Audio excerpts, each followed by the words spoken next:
Hey everyone, Jim Coventry from RotoWire here. We are doing a fun, exciting live stream tonight. We got the pros versus Joe's draft.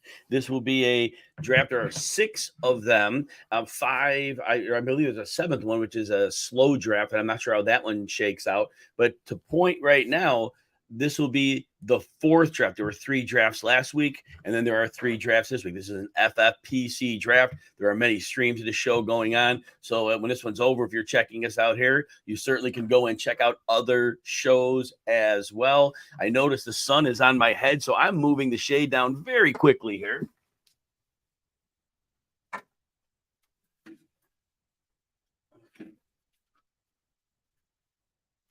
All right, that should work a little bit better. Not really got a shiny enough head as it is. It'll be a little shinier now. I'm picking in the 11th spot here. We have tight end premium in the FFPC. So we're looking at 1.5 points per reception. And it's regular snake draft. There is no third round reversal here. This is a best ball league. So that's going to be very important when drafting. There will be 20 rounds of drafting. And the way these pros versus Joe's drafts are set up, there are 6 industry analysts and there are 6 high stakes, very successful players. So there are very, very sharp people in the room. And this is going to be a very exciting draft for everyone. I think we're going to enjoy watching this. And see if I can redo the full screen on this. And we have about 7 minutes till the draft goes down. I'll go through some of the participants of the draft. John Paulson from 4 for 4 is picking in the 1 spot. Danny Mueller's in the 2nd spot. Doug Orth of FF Today is in the 3 spot. Tyler Holder in the 4 spot. Mauricio Gutierrez, my friend from NFL, he covers it for NFL Mexico. Dude's awesome, in the 5th spot. And actually, both Doug Orth and Mauricio are both in different rooms of the Kings Classic that I drafted. Jason Barr is in the 6th spot. In the 7th, Curtis Patrick and Ryan McDowell. I draft with Curtis Patrick in the Jim Brown division of the Kings Classic. Gary Cure is in the 8th spot. Now, Dan Williamson's listed as the 9th spot, the GOAT District. He's also with Theo Greminger, who was on my live stream yesterday. Love him over at the GOAT District, player profiler, just outstanding content and information there. Gary Knight is picking 10th. I'm in the 11th spot. Killer Clowns is in the 12th spot. Not sure the name aside from the team name on that. So these drafts, this is where you get your guy. The way that this works is if you're not first, you're last. You're playing your individual league in best ball, no playoffs, and then you are also playing against the entire field that is involved in pros versus Joes, which would be, again, 7 leagues. So you're looking to claim the overall title. You are looking to win your league.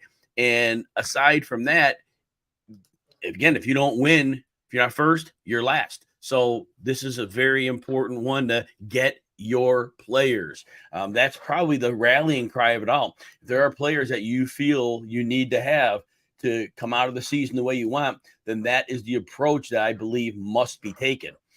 During this draft, again, we're about 5 minutes away. I'll be looking a little bit to the side. I'll be making my picks from an alternate screen so that obviously I don't want everybody seeing my draft board as I'm going. You never know who's watching. Could be somebody in the actual draft itself, right? So anyway, you don't want to give that away. But like I said, this is really one of those drafts. It's an honor to be in here. Big shout out to Darren Armani. He, among others at the FFPC, they are the ringleaders behind this great competition. Darren Armani is my go-to for ADP data. He's from fantasymojo.com.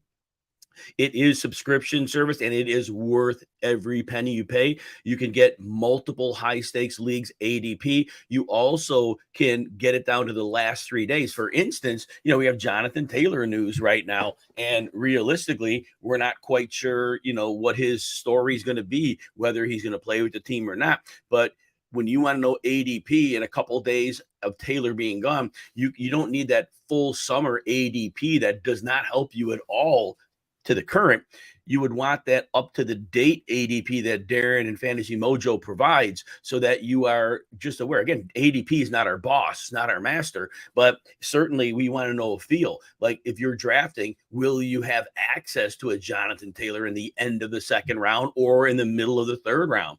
And again, just using Fantasy Mojo, that completely gets you there. Just setting up my draft board, some final touches on this here, so I make sure I always keep this. So anyway, my one deal with drafting, I tell everybody this all the time.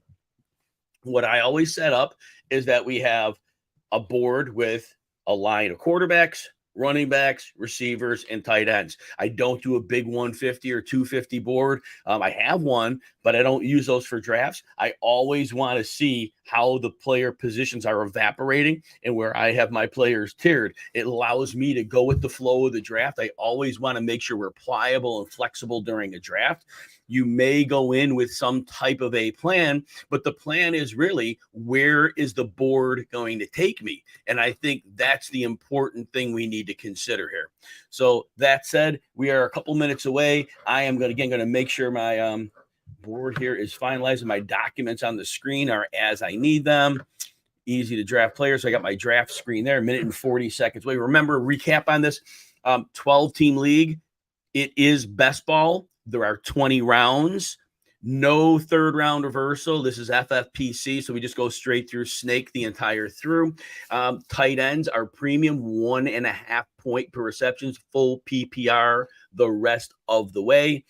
And again, we're about a minute away here, and I want to just definitely get one thing set up here, because I try to delete players off the board as I am working. So I just want to make sure that I assume Justin Jefferson will go pretty quickly. So if I take him off my board, I'm picking 11. Certainly not getting Justin Jefferson. So, and perfect. That's all set up to start. So again, less than a minute. Here are the participants again going over. You should be able to see the draft board, hopefully where you're at. John Paulson of 4 for 4 is picking first. Danny Mueller picking second. Doug Orth of FF Today is third. Tyler Holder is fourth. Mauricio Gutierrez is picking fifth. And again, I know he works for NFL Mexico. I think phenomenal work there.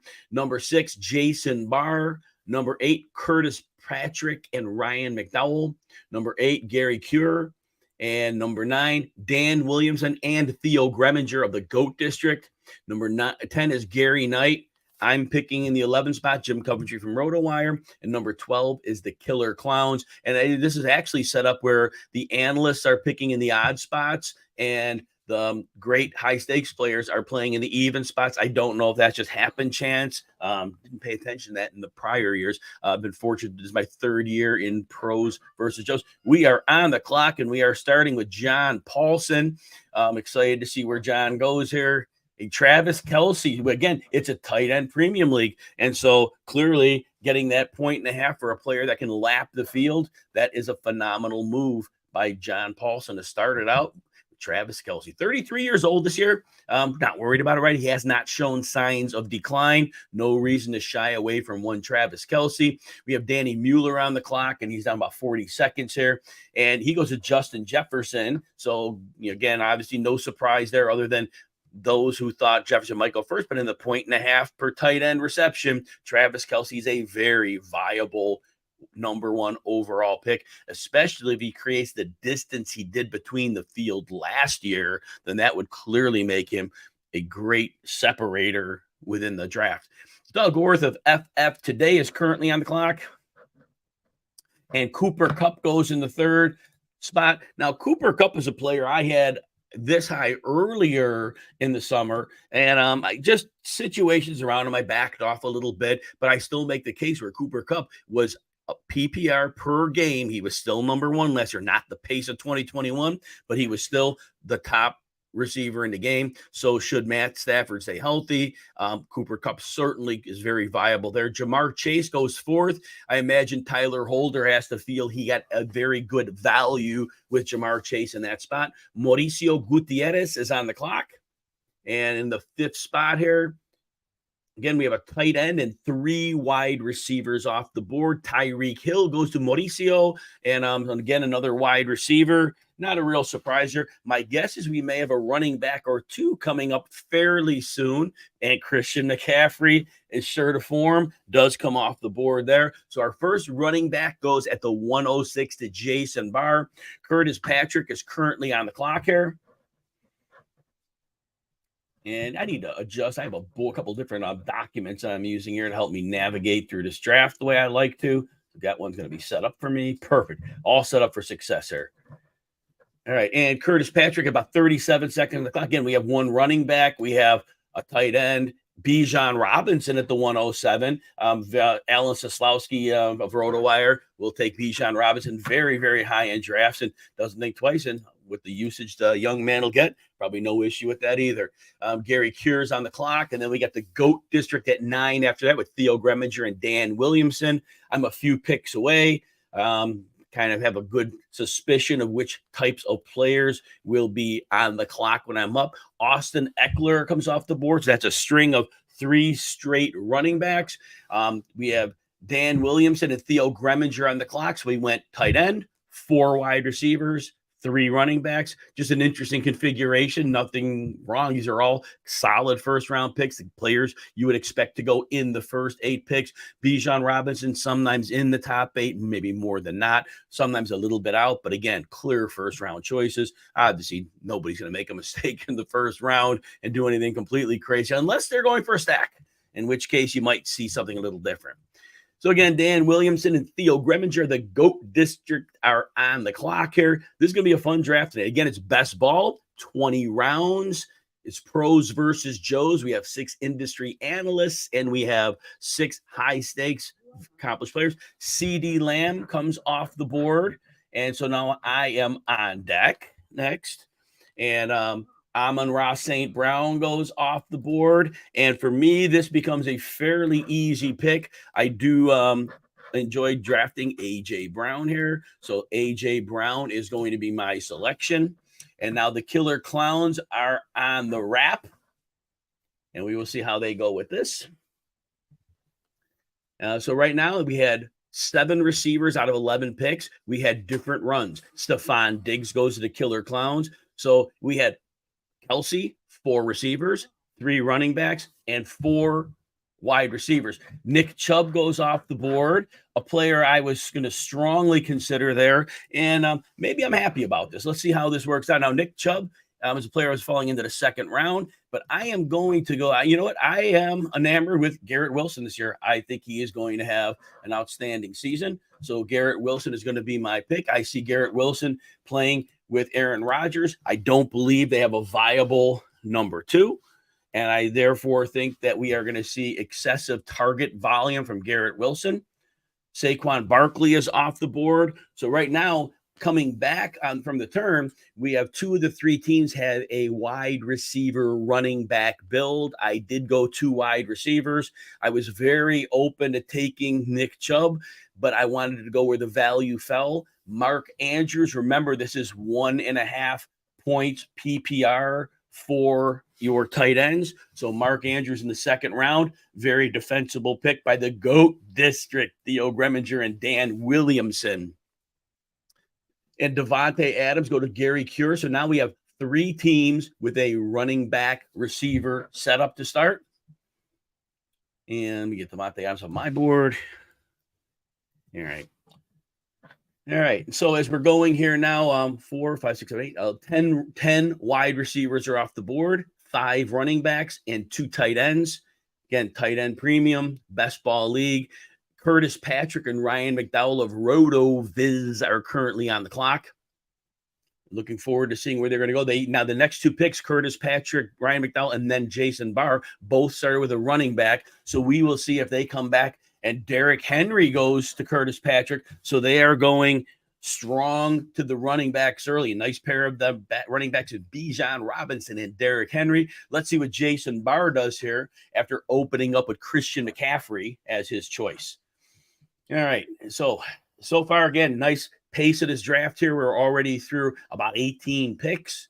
And I have a long time till I'm on the clock and back at the end of the third round. So it'll be fun to analyze these picks. Now, after this pick by Jason Barr, who has a running back, the next 4 teams on the clock each started with a wide receiver. So we will see how this shakes out. And he's down to about 20 seconds here on the clock, Jason Barr. So hopefully he's getting ready to make that pick. And on deck, we have Mauricio Gutierrez, and he has Tyreek Hill. So we'll see how that shakes out. And Jalen Waddle goes to Jason Barr.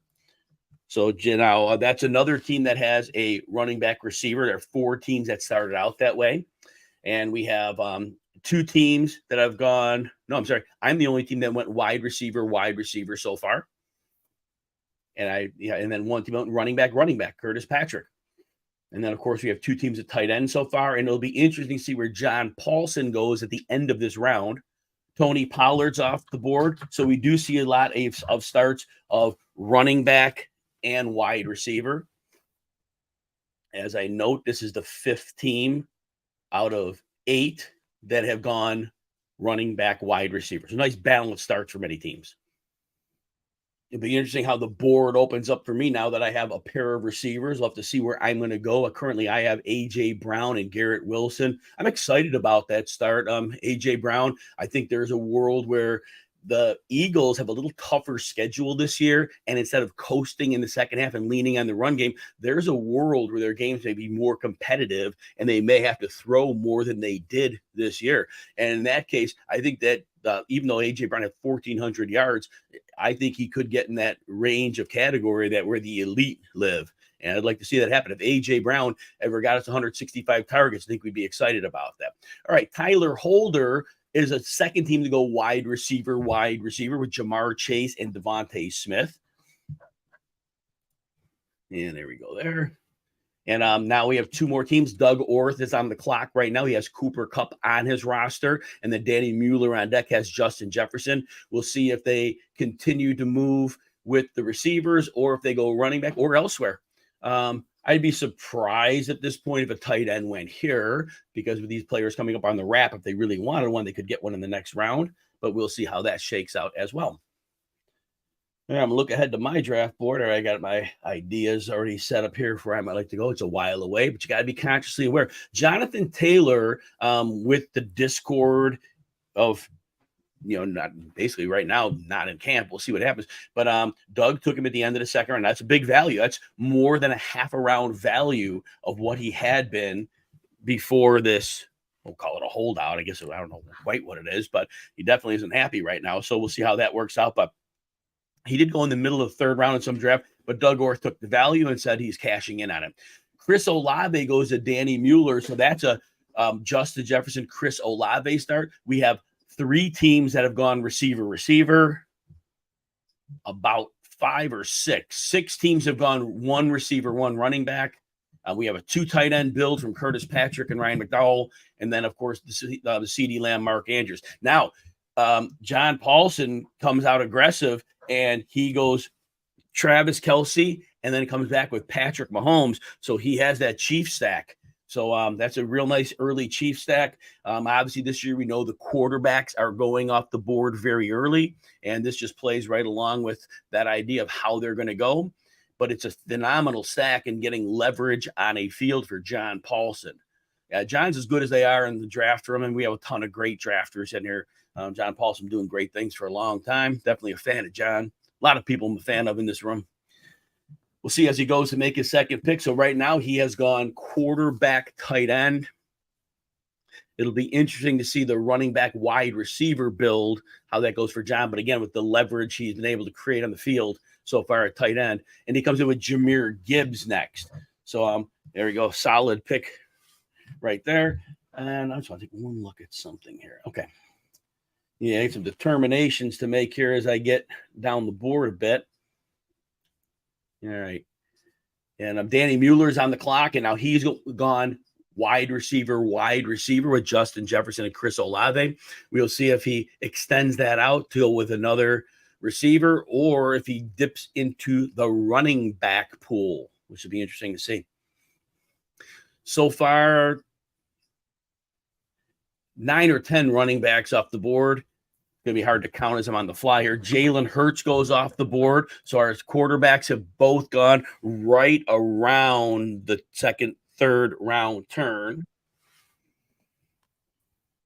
Doug Orth of FF Today so far has Cooper Kupp and Jonathan Taylor, and we'll see where Doug chooses to go from here. It'll be interesting to see how the quarterbacks are handled. We still have Josh Allen in the big three. We know there's a big differentiator between those three and then the next tier of 4 quarterbacks. So it will be interesting to see how that shakes out in this draft.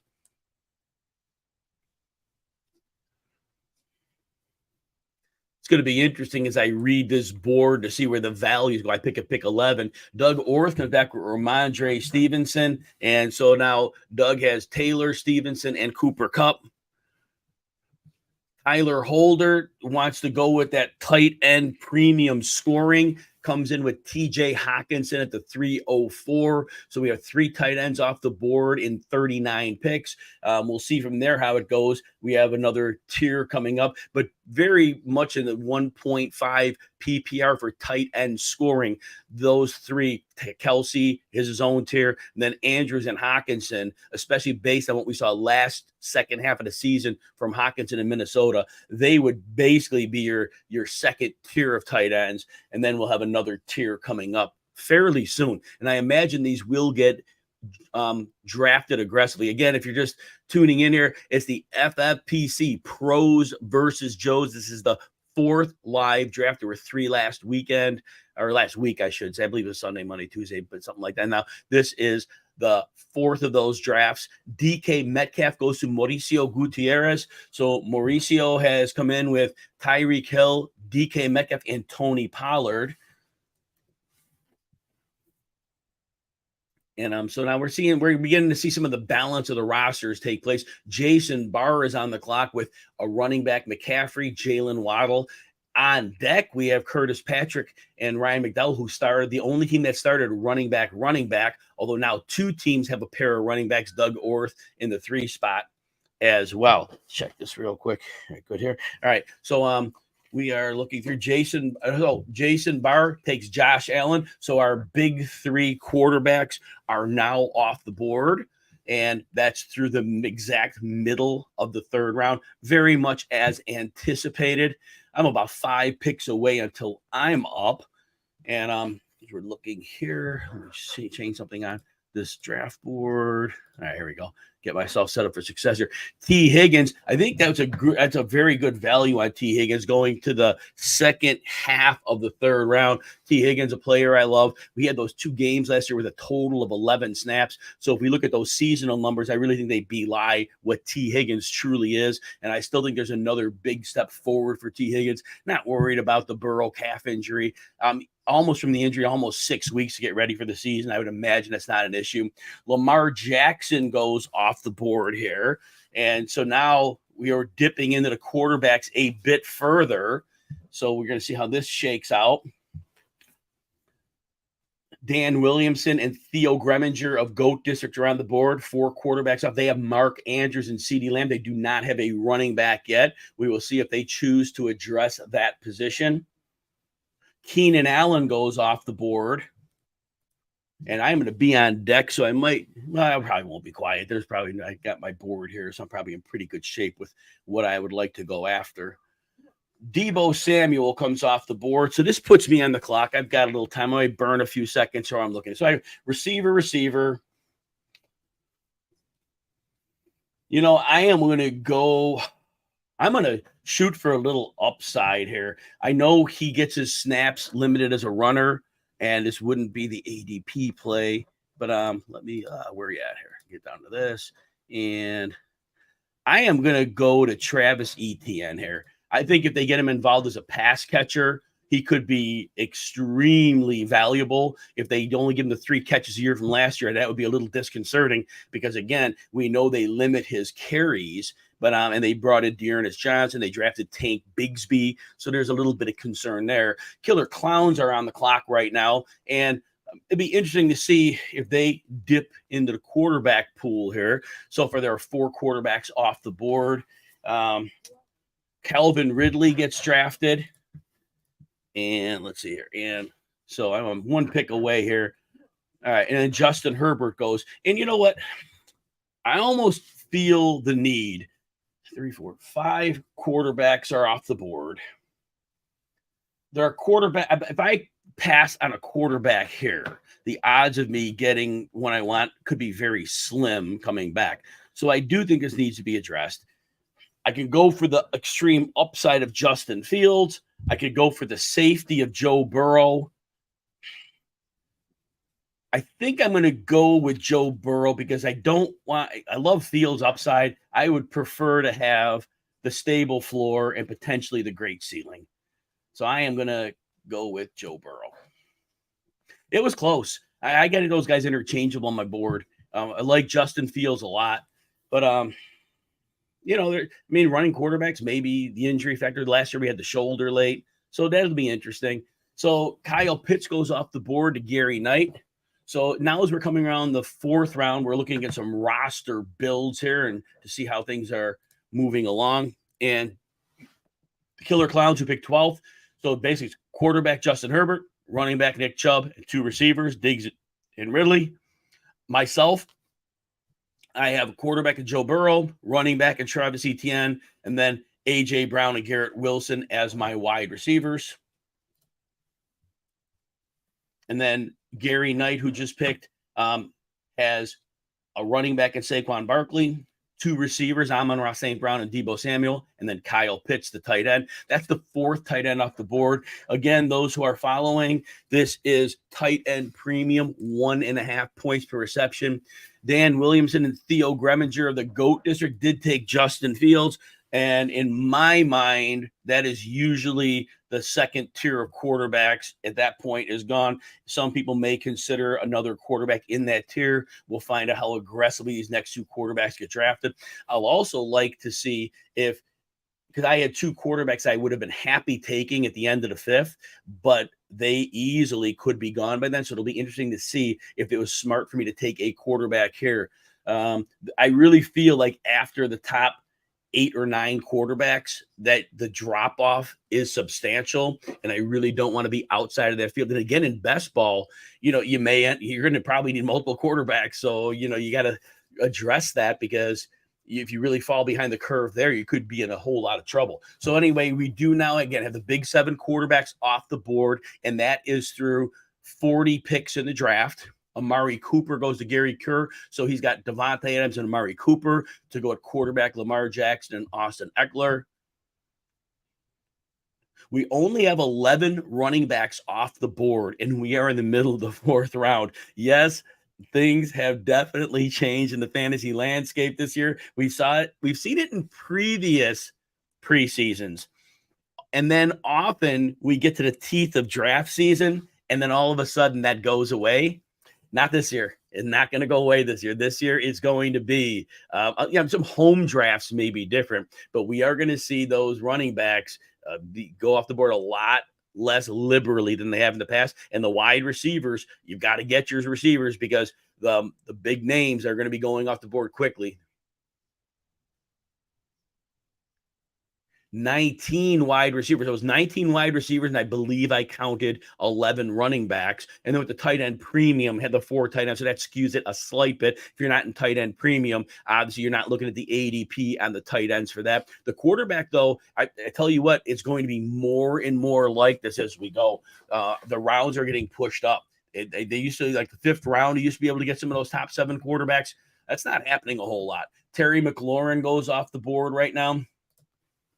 And so Curtis Patrick and Ryan McDowell of RotoViz, they have a pair of running backs in Bijan Robinson and Derrick Henry to go with T. Higgins and Terry McLaurin for potentially strong performers with phenomenal floors. It'd be a very good unit to tangle with. Jason Barr goes with Breece Hall in the middle of the 4th round. And just talking with Alan Soslowski on the SiriusXM show today, the concerns that is Dalvin Cook going to talk to them and maybe sign? Is it because they want insurance?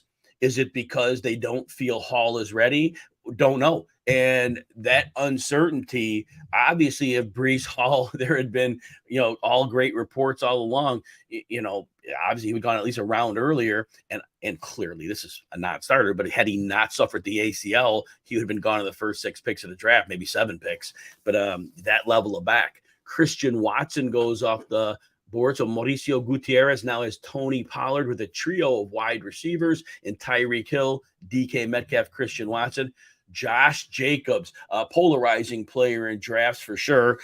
Business decision as to whether he is going to play or not. No idea what he'll do. $10 million on the board. But if he doesn't, he may be holding for a long-term contract. We will see how that all shakes out. But it'll be very interesting. He's on he didn't sign the franchise tag, so very interesting move. But if Josh Jacobs shows up, we knew the damage that he was able to do last year when he posted over 2,000 scrimmage yards. Now that year he was playing for a contract. He, assuming he would be a free agent, not franchise tag. This year, a lot more discord for him. So you wonder if the level of commitment is the same as it was last year. I'm going to be very intrigued to see how that works. Doug Orth goes with Darren Waller, and there is no arguing the potential production of Waller, who is an elite pass-catching tight end in this 1.5 PPR league for tight ends. But remember, Waller, I believe, has missed 14 games over the last 2 seasons, and he is now going to be 31, but as the season kicks off, like on the 13th of September, he turns. And I always say the correlation between aging and recovery from injuries, it's a real thing. That's why many players are not playing at running back and receiver into their 30s. Look at last year, Keenan Allen, just one example. He injures a hamstring in week 1, ends up playing 44 snaps through week 10. Just recovery from injury is difficult. So if Waller's time missed has to do with the aging process, but if not, he's going to be in great shape. Now, John Paulson doubled up on tight end after taking Travis Kelce in the first round, Patrick Mahomes, Jahmyr Gibbs, comes back with George Kittle and Aaron Jones. So right now, John Paulson loves that 1.5 PPR for tight ends, but is definitely punting on wide receiver. So that's going to be fun to see how this goes down. Jerry Jeudy is off the board. So Danny Mueller has a trio of receivers, Justin Jefferson, Chris Olave, and Jerry Jeudy, to go with Jalen Hurts and Joe Mixon. Mixon will be interesting this year. He took a pay cut, wondering where he's going to be at from a mental preparation standpoint. Probably not happy at all for the pay cut. And but we'll see how that pans out for one Joe Mixon. I do think Chase Brown could cut into some receiving work if he can pass protect a bit. But I do want a little more explosiveness. And Mixon, his numbers last few years, he's looking like productive, but more of a compiler. DJ Moore goes to Doug Orth very early in the 3rd round. This is, remember, if you're not first, you're last in this league. You've got to go get your guys. If your guys are not there later, it's your fault. You go up early. And Doug Orth would not have gotten DJ Moore when he came back to the 6th. It may have been a half a round early, but it's not early because when you're on the board, get your guys. So Tyler Holder comes in. Najee Harris falls to almost the middle of the 5th round. Very good value there. Aaron Jones had earlier gone to John Paulson at the top of the 5th round. So again, just that's about right for Jones, but that's a pretty steep fall for Najee Harris, who I considered taking along with Travis Etienne at the end of the 3rd round. Dallas Goedert's off the board, so it's getting to the point now where we should have 7 tight ends off the board. 7 tight ends are off the board, and again in this tight end 1.5 PPR league, I think the premium on tight ends is a bit different right now. So this will be fun to see. And I'm still half a round away almost. And I started out with Joe Burrow at quarterback, Travis Etienne at running back. And my first 2 picks were A.J. Brown and Garrett Wilson. So I'm going to have to decide from a roster construction standpoint how I want to build my team with the 2 close picks at the wrap. But right now we're waiting for Jason Barr, who has Josh Allen at quarterback, Christian McCaffrey and Breece Hall at running back, and Jalen Waddle at wide receiver. I was saying earlier that in the beginning of the draft, Nick Chubb is a player I like, and in the other 3 drafts, he went in the early second round. But again, Killer Clowns is picking in the turn. If you want your guy, you got to get your guy.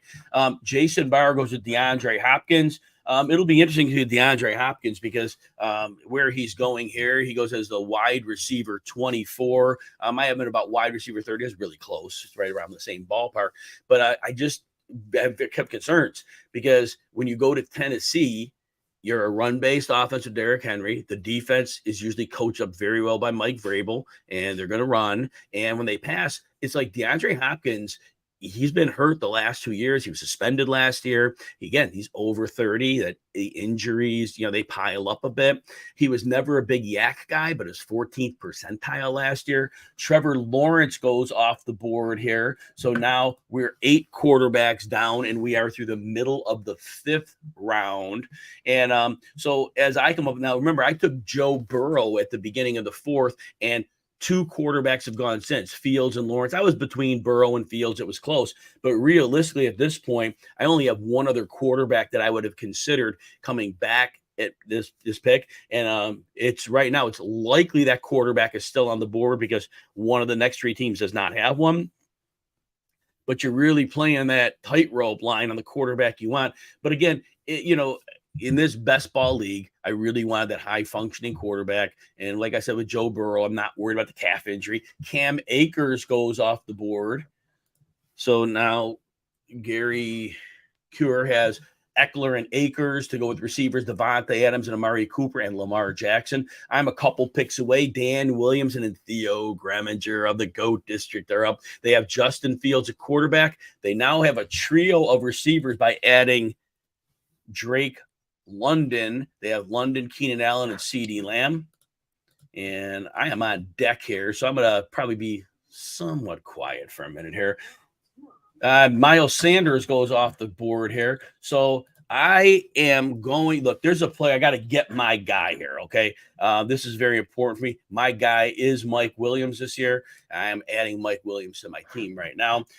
I believe that Justin Herbert is going to throw downfield more this year with Kellen Moore in. Mike Williams, in every game, he had 9 or more targets. There was 5 of them. He had at least 86 yards. He just produces. And people talk about the injuries, right? He missed games last year. He missed games as a rookie. Those 3 years in between, 3, I believe, it was 15 or 16 games played. So it's a misnomer. He had 2 seasons with injuries. They were spaced very far apart. He had a lot of health in between. Very excited to add Mike Williams to my roster. I'm a little wide receiver heavy now. And but we will see. We are going to roll with it. We are going to battle along here. Killer Clowns are on the clock. And, I'll decide if I have to go with the running back. We'll make a decision of how we got to handle this. But I am going to work with the board here and see how it shakes out. Alexander Madison goes off the board. And let's see what we got here now. And I got 1 pick till I'm up. And as I'm looking through here, there's definitely a player I want who I'm very high on. I almost hope this player gets taken because if he does, I am going to pivot in a different direction and it may do me a favor. But when it says getting your guys, I do have one specific player in mind. But again, please take him, Killer Clowns, because then it would force me into dealing with another situation. He did not take me. He took Brandon Ayuk. Look, I know that Baker Mayfield projects to be a quarterback, but I am going with Chris Godwin and not thinking twice. When Jarvis Landry played with Baker Mayfield for 3 seasons, he averaged 997 yards and 4 touchdowns. And certainly I believe Chris Godwin is exponentially better as a player than Jarvis Landry. But if you are on schedule for Baker Mayfield, he will find you. It's the players who freelance like Odell Beckham. Problematic. Deshaun Watson goes off the board here. And had I not taken Joe Burrow earlier, Watson is the player I've been holding out for. And I think Gary Knight reading the board, seeing that both myself and Killer Clowns had quarterbacks, I think Gary Knight may have taken Watson before my pick, and then I would have been out on my top 9 quarterbacks. So I do think I made the correct call in taking Joe Burrow at my last, that last set of wrap picks.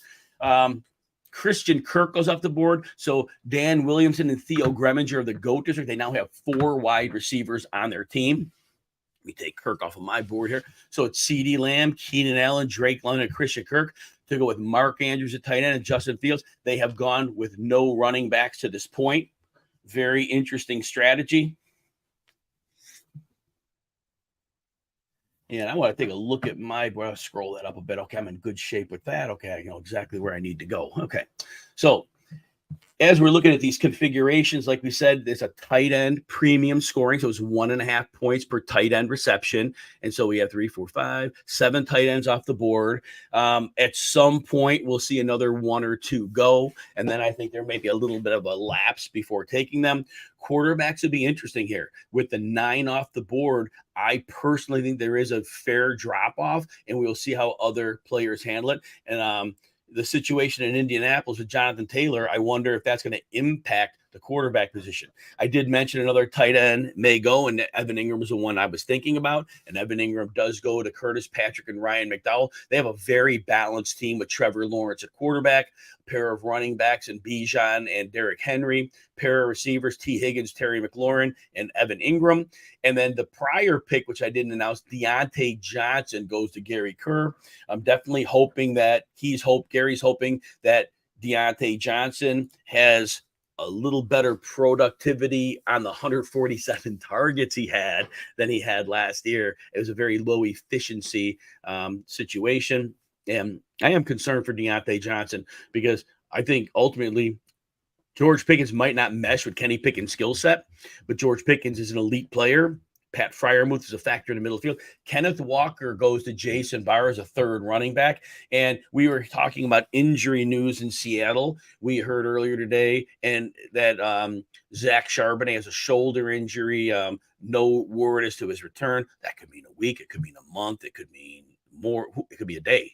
So we don't know. But Kenneth Walker had a minor ankle injury. So that works. Geno Smith.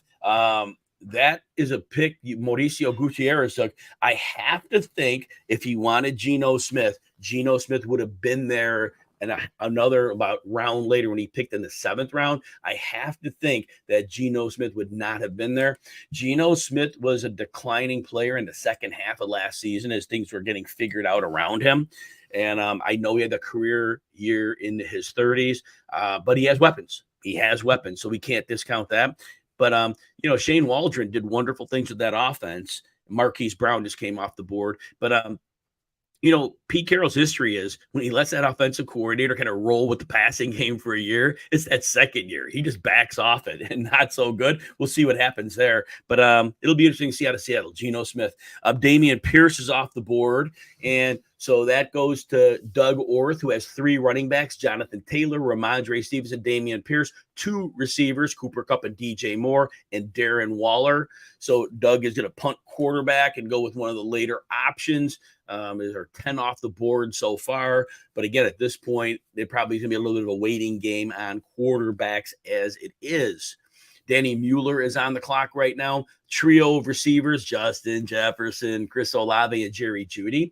Jalen Hurts at quarterback. And then Joe Mixon now adds J.K. Dobbins to that running back mix.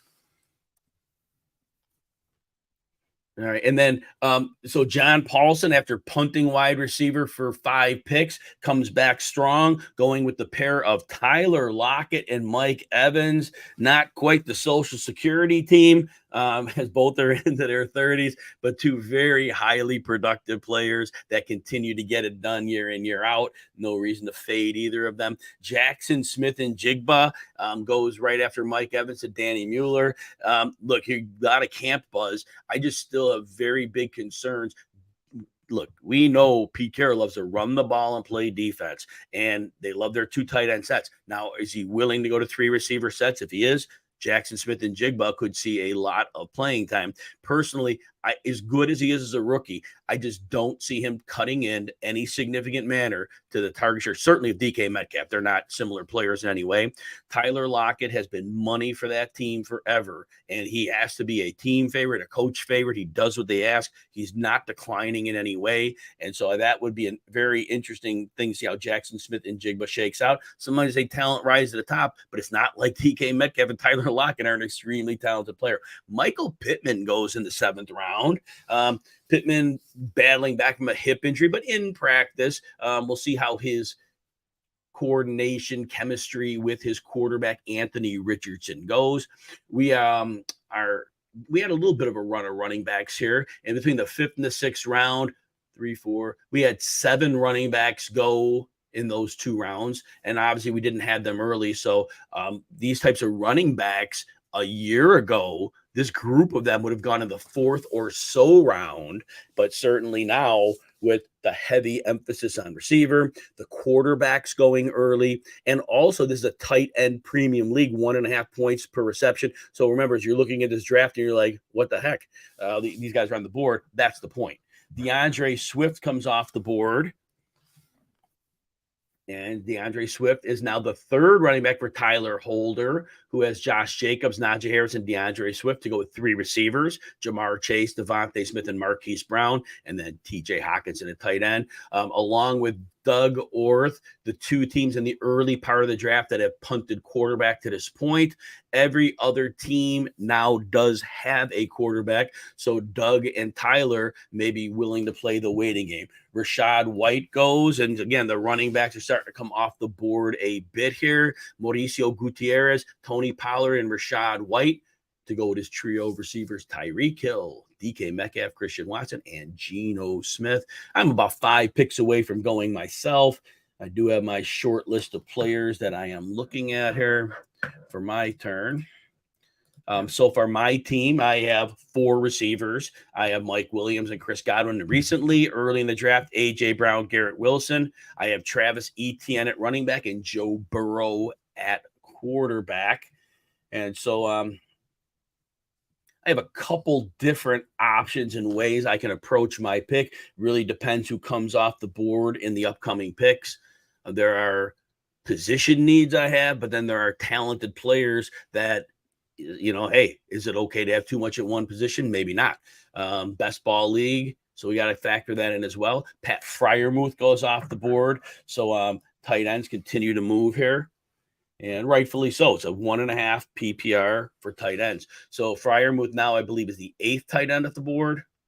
Yes, ninth tight end off the board. And we are in the 7th round. But again, I will keep repeating this as tight end premium league, 1.5 points per reception. So at this point now, we're in the back half of the 7th round. Each of these teams has a quarterback already. 3 have tight ends. The drop off in tight ends is kind of coming here. So we will see how much more tight end action we have in the near future. We have Dan Williamson and Theo Greminger. The GOAT District do not have a running back yet. Gary Cure, who drafting now, has 2. Gary Knight has 2 receivers. Curtis Patrick on the clock right now. They only have 2 receivers. They may be looking when George Pickens is their choice to give them that 3rd receiver to go with McLaurin and Higgins. Gary Cure is on the clock here. And Gary has Eckler and Akers at running back, Devontae Adams, Amari Cooper, and Deontay Johnson to go with Lamar Jackson. I'm 3 picks away myself, and eyeballing how this is going on the clock. Yeah, some decisions to make here. I'm excited about where this round goes, though, because I'm going to have to go with the flow of the draft. I always talk about this. You have your 4 positional lists. You have your quarterbacks, running backs, receivers, tight ends, and I just delete them off as I go, and I just watch where the attrition at the position's going. I see where my next options are. David Montgomery goes off the board to Gary Cure, and now Dan Williamson and Theo Reddick. Are they going to skip on running back yet again? They do not have one yet. They have CeeDee Lamb, Keenan Allen, Drake London, and Christian Kirk at receiver, Justin Fields at quarterback, Mark Andrews at tight end. So this will be very interesting to see where they go. But The running back position is drying up fast. James Conner, that's the player I was hoping to get. I played chicken with him. Certainly, it was a very long shot. There are some drafts he falls to 7-11, which would have been nice, but obviously not there. So my picks are going to be very clear cut. Gary Knight is on the clock here. Balanced team. Quarterback Watson, 2 running backs, Miles Sanders and Saquon, 2 receivers, Amon-Ra St. Brown and Deebo Samuel, and a tight end, Kyle Pitts. So again, very nice balance on that roster. Maybe looking to add a receiver here. We'll see how that shakes out. A number of good options there. And I'm going to get ready to take a look here. Just want to see where I want to go with this.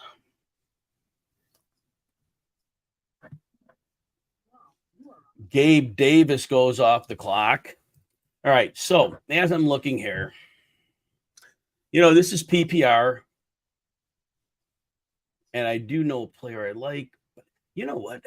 I'm trying to just think this through here as I'm going. So let me see here. I'm going to go with, I would want a running back here. And with the point per reception element of this game, got 34 seconds. Let me just take a look here. He's going to be the third down back in Washington. And I'm all over Antonio Gibson this year. I just believe he's going to catch a ton of footballs. So I'm going to wait a couple seconds and add him here and then decide on that next. I have a double pick after me, and give me a couple seconds. So Antonio Gibson will be my second running back, PPR league, just counting on him being a third down back, and we'll go from there. And the Killer Clowns are on the board for 2 picks. And as I come up here, I do have a decision ahead of me because there's another couple angles that I could take with this. And I think it might be an interesting way to go as well. Just wonder if it's too greedy to do it. David Njoku goes off the board. Not very surprised by that. Just about where he would go in these drafts. And Killer Clowns are on for one more. And from a roster construct, as I'm coming up, I have a quarterback, which I'm fine. I have 2 running backs. I have 4 receivers. And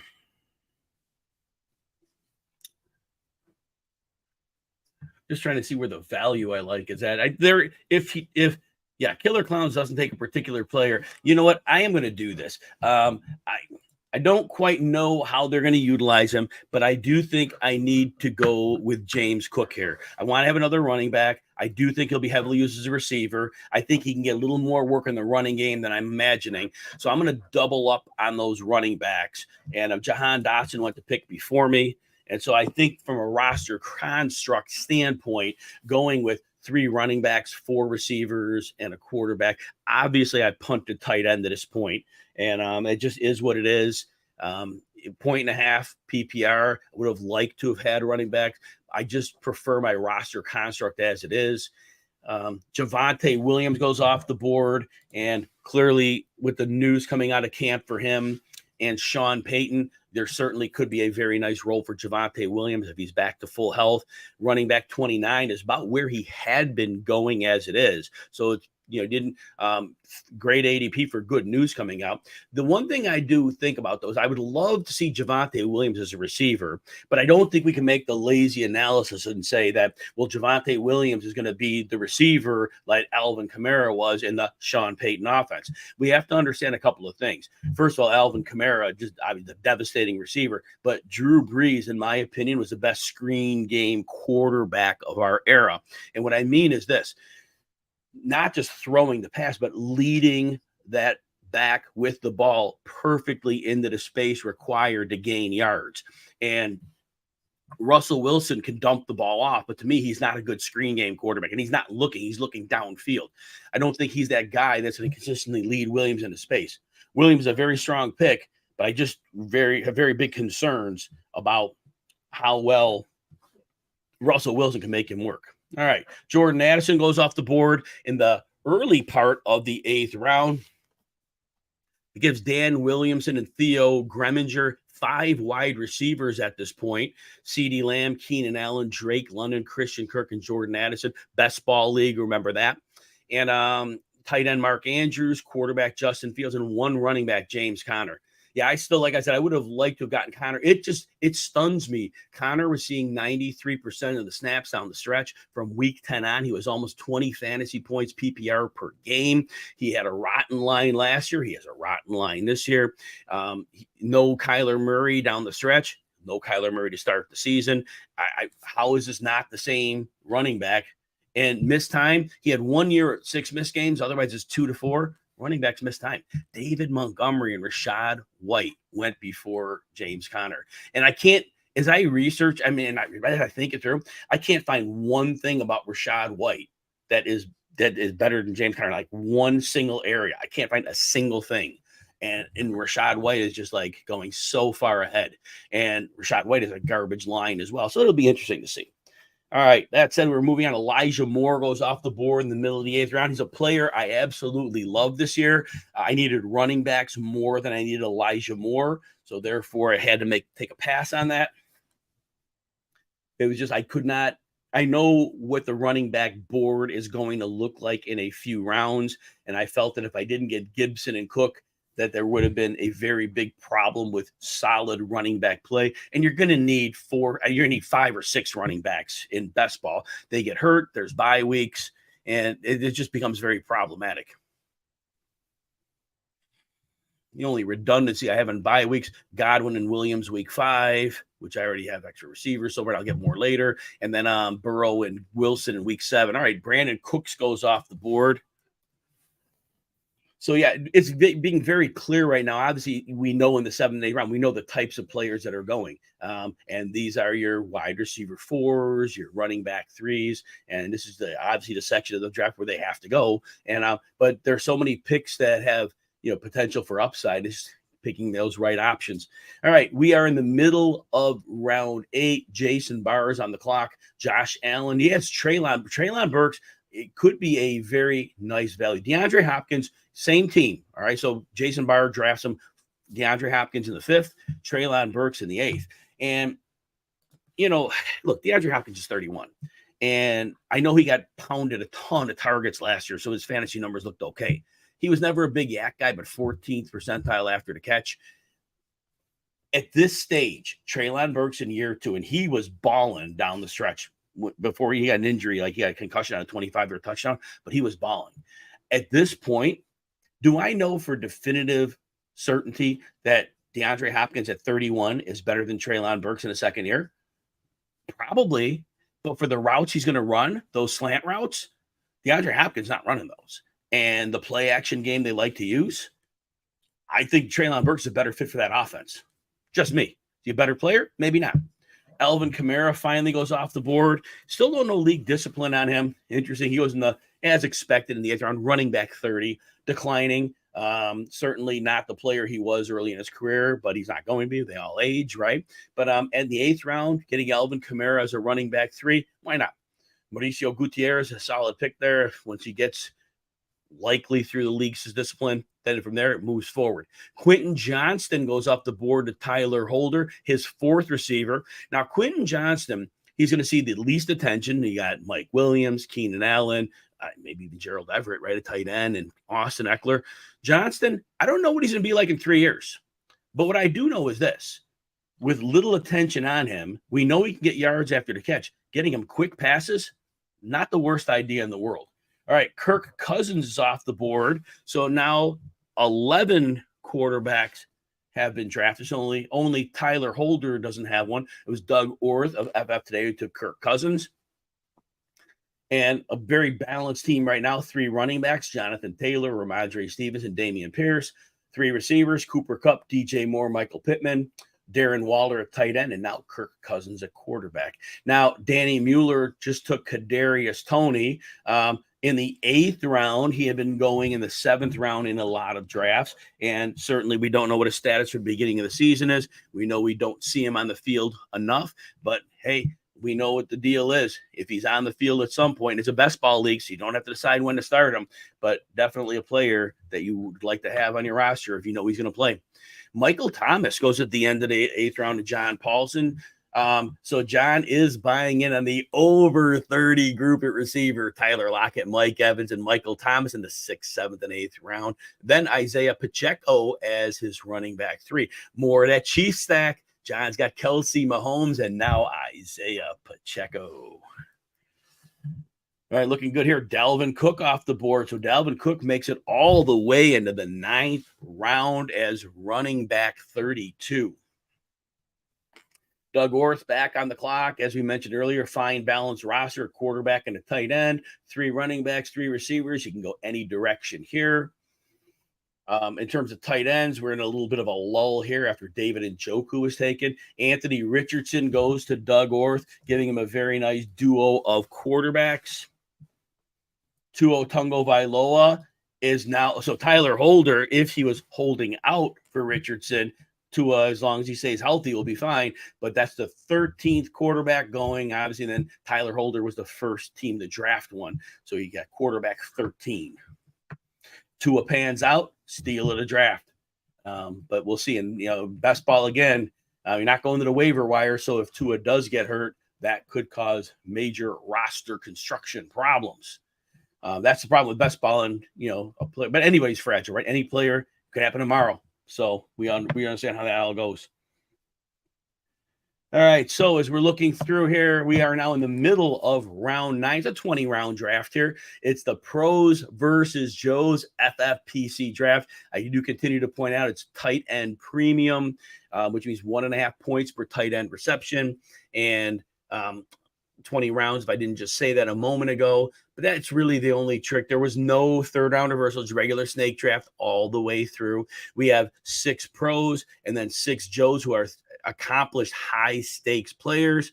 The pros, again, John Paulson, a 4 for 4 picking first. They're all the odd spots. 3, Doug Orth, FF Today. 5, Mauricio Gutierrez. And 7, Curtis Patrick and Ryan McDowell of RotoViz. 9th is Theo Greminger and Dan Williamson of the GOAT District. And then I'm at 11, Jim Coventry from RotoWire. Yeah, I'm wearing my Kings Classic shirt. Very excited about going to the FF Expo in a couple of weeks and drafting in the Kings Classic. Jim Browner with Curtis Patrick and others. That's highlight of the year for me, drafting in that room. We got a bunch of heavy hitters in the industry and just a joy to draft. Of Dak Prescott, a run of 3 straight quarterbacks goes off the board. And so Dak Prescott and Geno Smith, Mauricio Gutierrez has his 2 quarterbacks. Zay Flowers goes off the board. Zay Flowers, the 4th receiver for Jason Barr. Jalen Waddle, DeAndre Hopkins, Treylon Burks, and Zay Flowers. To go with Breece Hall, Kenneth Walker, and Christian McCaffrey at running back. Josh Allen and Pat Fryermuth. So Curtis Patrick started out with 2 running backs, Bijan Robinson and Derrick Henry. No need to address it since, so has not taken one. Gobbled up 4 receivers, T. Higgins, Terry McLaurin, George Pickens, and Brandon Cooks. And right between them, dealt with the quarterback and tight end, stacking up Trevor Lawrence and Evan Ingram. We move now to we're still back on Curtis Patrick, so we're going to see where the move is there. But again, very balanced roster other than 2 running backs. We'll see if they like a running back on the board enough to address it here. All right, let me take a look at my board. He's off the board. I gotta make sure I move that. All right. Samaje Perine goes off the board. And so, yeah, they dealt with their 3rd running back, and that was probably, as the board goes, a very strong choice there. Tyler Higbee goes off the board. He's been a very popular pick at tight end. He's been gaining traction. I think he's 30 right now. I don't think he's 30. He's 30. A lot of screens last year, dump offs. It was tight end screens because they were protection issues. Interested to see how Higbee does this year, but I'm a little more down on him than the market, I believe. From what I saw last year, they just weren't using him in a way that was going to be sustainable. Like this year when Stafford's back, Stafford's not going to be looking for those tight end screens. He's going to be getting the ball to Cooper Kupp in those areas. And remember, Tyler Higbee made some hay while Cooper Kupp was out. So a lot to be said for that. But again, how do you argue at this stage of the draft where a dozen tight ends off the board almost? It's at 11th. Yeah, the 11th tight end off the board. All right, so I'm a couple picks away. Dan Williamson and Theo Greminger, the GOAT District, are on the clock right now. Fields and Andrews, the tight end and quarterback. They went on 5 receivers. They still only have 1 running back, and now Zach Charbonnet becomes their second running back. All right, I've got to get rolling with things here and looking at where I am going to go next. Yeah, I have a pretty good idea of what I need to do here. So I'm going to give Gary Knight a moment to make this pick and then make a decision where I need to go. And let me check another thing here. It's week 7, looking at that. When we're in best ball too, I think we sometimes got to be careful with some of the players we think. AJ Dillon goes off the board. I already see second quarterbacks getting gobbled up, and this is best ball. You've got to have other options. I do have Joe Burrow, so I did invest a little higher. But I almost feel like if at some point I'm going to get a garbage second quarterback, and I just think I need to address it. So my question is going with a mobile guy or a pocket guy, and I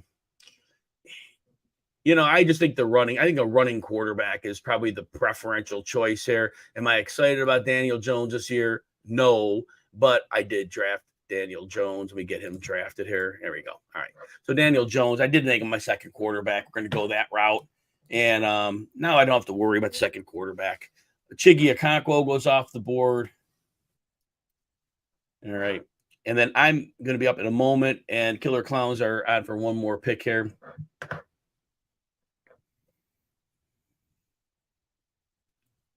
And let me see what I want to do here. Go that route. All right, so we're still waiting. I'm going to be one pick away here. I have a pick that I'm likely going to make here. Jerick McKinnon goes. And what I think I'm going to do is, look, he was not what he could have been last year, but I think his situation is way, way, way different this year. I know he's way off on ADP here, but I'm going to go with Juju Smith-Schuster here. I feel in the RPO-based offense we're expecting with Mac Jones and Bill O'Brien in New England, Juju Smith-Schuster fits very well into that type of offense. And so I do think he may be an actual better system fit than he was, believe it or not, in Kansas City, where he's just another guy among guys, and he had some games, but I do think he's in a better situation for a floor play. I don't know. There's not a major ceiling, but we're in the 10th round. He's my wide receiver 5 at this point. And so I think that was the most prudent opportunity of a draft pick. There was to take a player maybe a round ahead of time.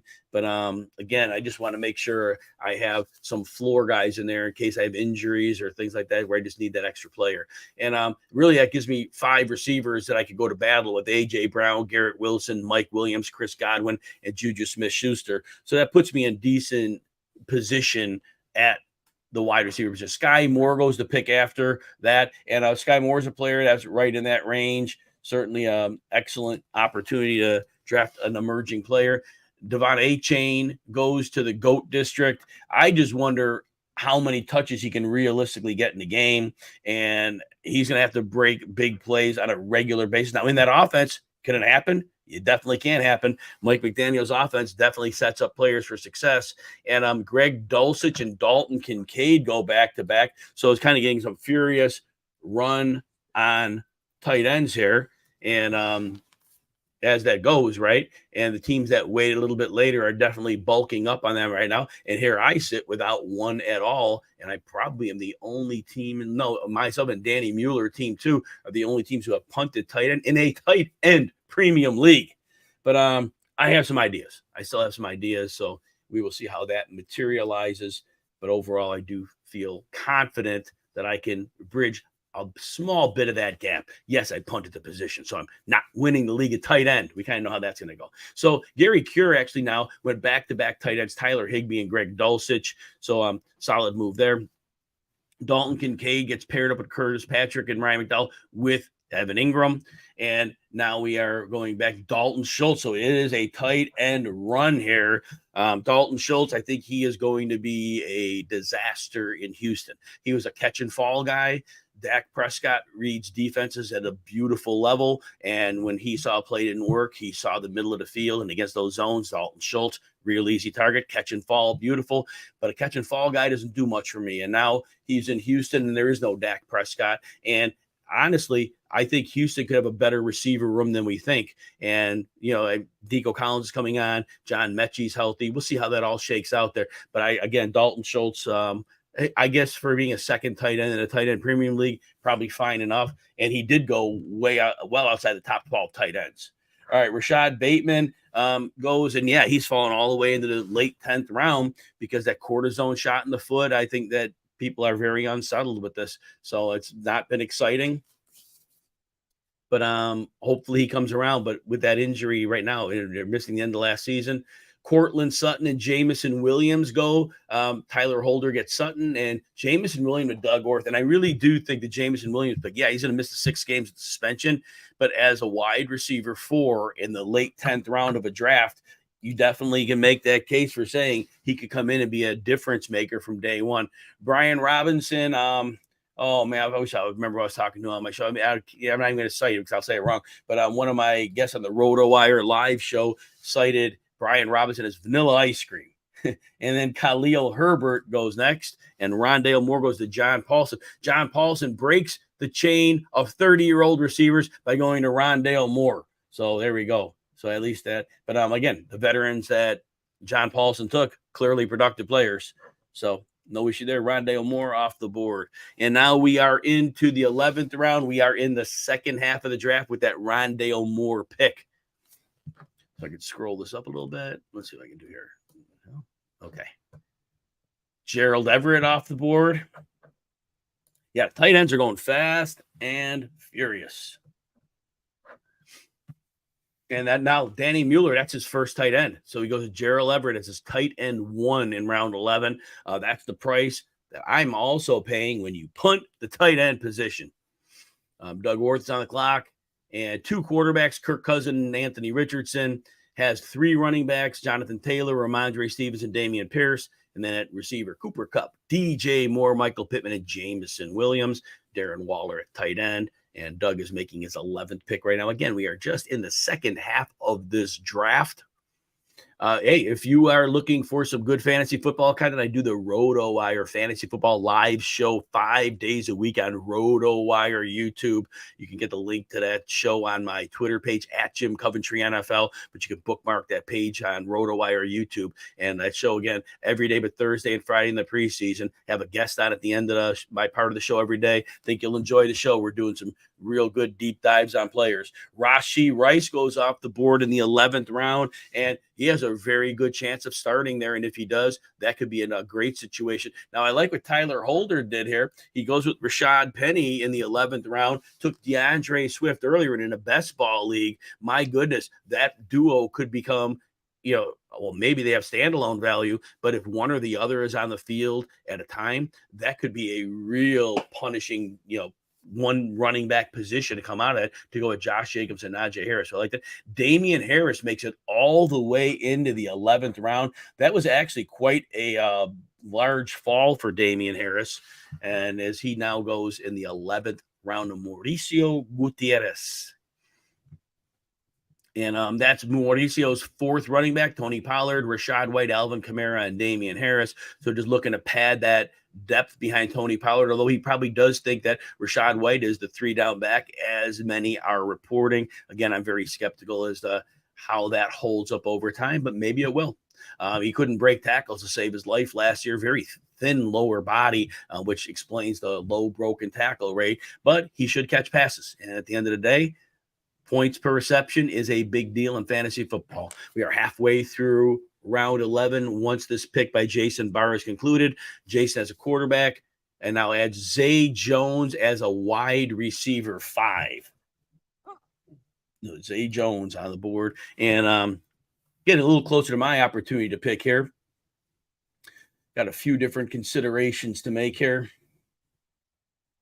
But I think my decision is going to be fairly easy what I need to do.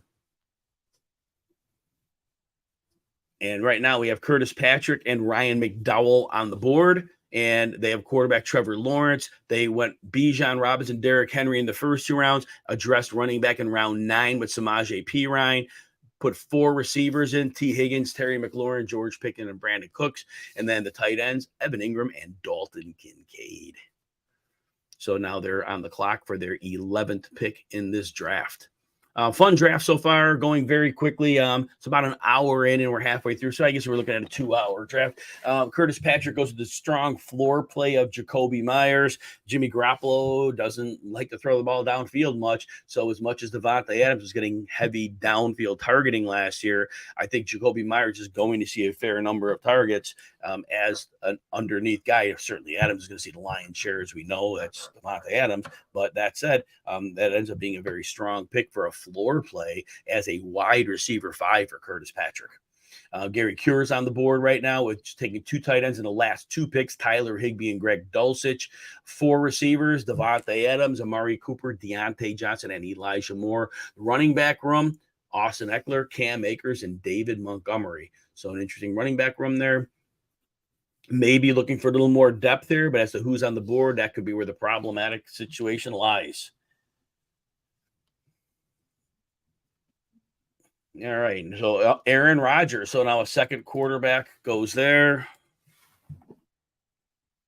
Yeah, I had taken my second quarterback on my last pick. It was Daniel Jones, and there had not been another quarterback taken for a full round and a half. And now it was Aaron Rodgers. And in terms of other quarterbacks, the drop-off is coming quickly at quarterback. I personally have one more that maybe in Russell Wilson goes. So we're going to see that running back quarterback situation get dealt with here. And I am on deck here, so I got to get firmed up on where I'm going with picks next. And Russell Wilson off the board. We mark him off my board. And okay. Yeah, so I definitely have to do what I need to do here. There's a player I'd like to take, and I'm going to unfortunately have to pass on that player. I'm not going to have an option, I don't believe. Gary Knight is on the board right now. Deshaun Watson's a quarterback. 4 running backs, Barkley, Sanders, Javonte Williams, and A.J. Dillon. 4 receivers, Amon-Ra St. Brown, Deebo Samuel, Gabe Davis, and Sky Moore, and then Kyle Pitts at tight end. All right. Jamal Williams goes to Gary Wright. And all right, what I need to do is, let me just see how I want to handle this. Yeah, I'm going to do this. And I know there's a higher ranked tight end on the board that really does not worry me a whole lot. I'm going to check the bye weeks real quick here. I am going to take a flyer on Juwan Johnson of the New Orleans Saints. They bring in Foster Moreau. I believe they're going to run 2 tight end sets. Moreau is going to block. Juwan Johnson, a converted wide receiver. Sam Laporta goes off the board. So we're going to continue to see some movement at tight end. Jared Goff goes off the board. And I need to double up on tight end here. And my choice is between 2 players.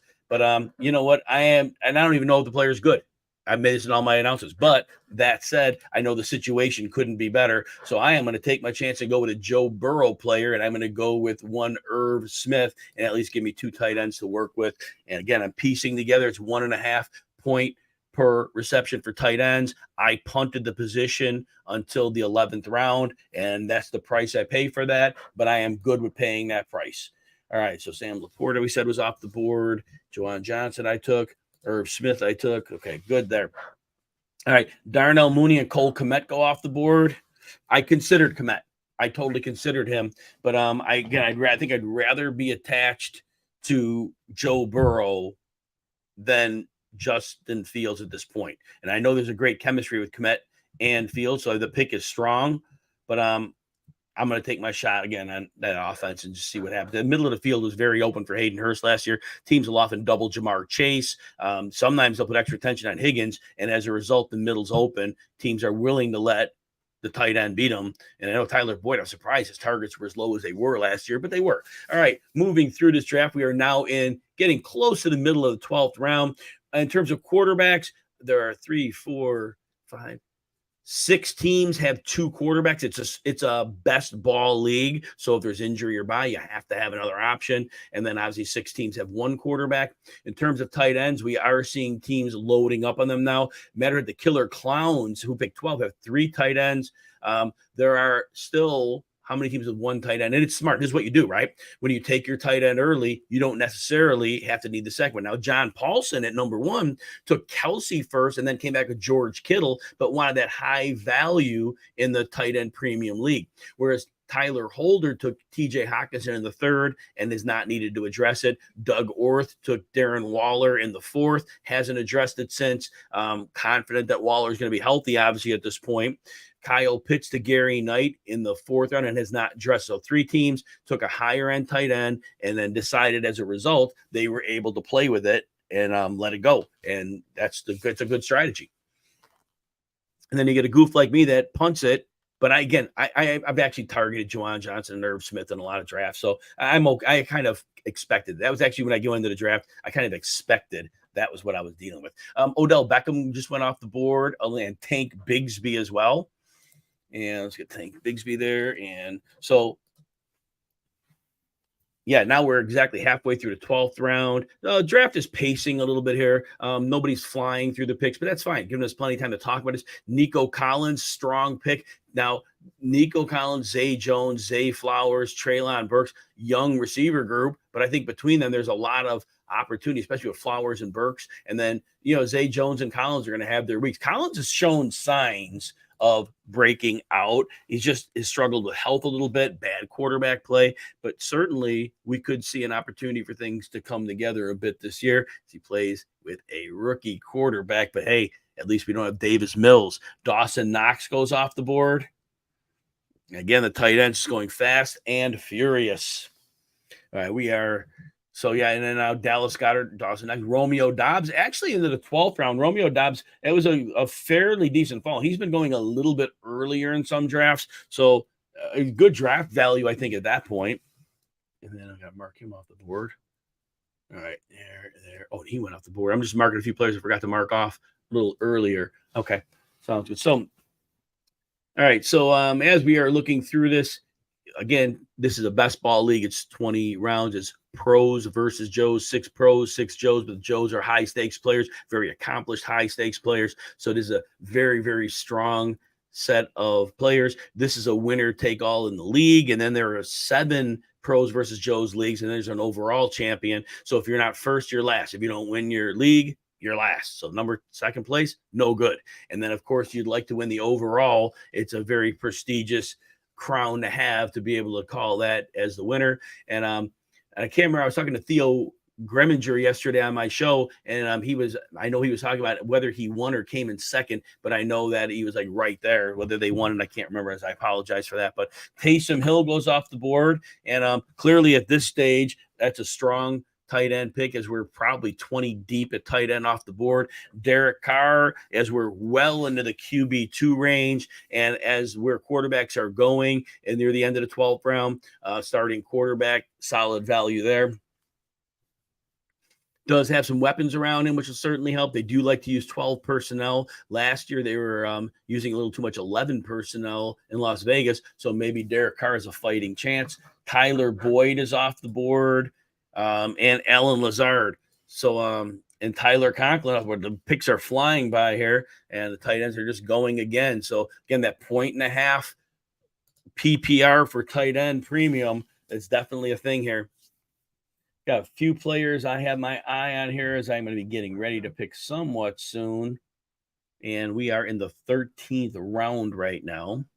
Jonathan Mingo goes off the board. Mingo's an interesting player in that, I don't think Adam Thielen can separate anymore. And they did sign him with a 3-year contract, but they draft Mingo. And I think that Mingo could be a thing very, very quickly there. DJ Chark, I think he has the lockdown on the X, but how often is he healthy? So we got to worry about that.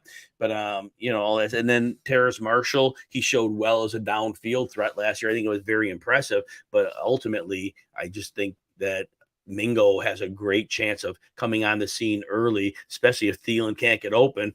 The rookie quarterback, is he going to throw into a tight window, gets a guy who can't separate? I am not very excited about that proposition. So again, Mingo at the 13th round, he could be a player that comes on sooner rather than later. Mauricio Gutierrez on the clock, has Goddard and Knox as the tight end, Prescott and Geno Smith at quarterback, has 4 running backs, Tony Pollard, Rashad White, Alvin Kamara, and Damian Harris. Probably could use a little wide receiver help here. At the top, Tyreek Hill, DK Metcalf, and Christian Watson. Rashad Bateman, that adds Jaden Reed there. So adding a little bit of depth there. I'm hoping that he can somehow be in Maybe if they were in 11 personnel in Green Bay, I don't know how much of they're going to run. I think there's going to be a lot of 2 tight end sets for the young quarterback, Jordan Love. But certainly if there's any time missed by Romeo Doubs or by Christian Watson, Reed could have a more prominent role. An interesting pick there for sure. Elijah Mitchell went the pick before to Tyler Holder. And, Elijah Mitchell, look, I just health with him, right? Because if he is healthy, even in a backup change of pace role to Christian McCaffrey, we were seeing him getting double-digit touches and just going off with that. And there's no reason he can't continue that. It's just 2 years of injuries, but in the 13th round, you're not going to argue at running back 44 going up the board. No argument there at all. You definitely take it. Marquez Valdez-Scantling, he had a string of games where he was playing well last year and just didn't work out. Then he had an injury. I'm mixing him up with Juju Smith-Schuster.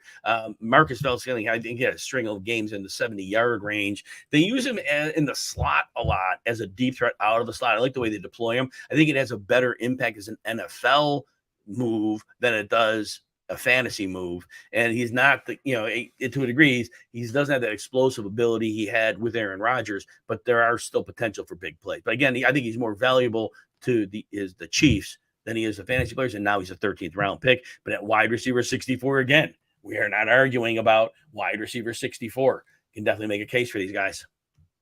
Middle of the 13th round, we have Curtis Patrick on the clock.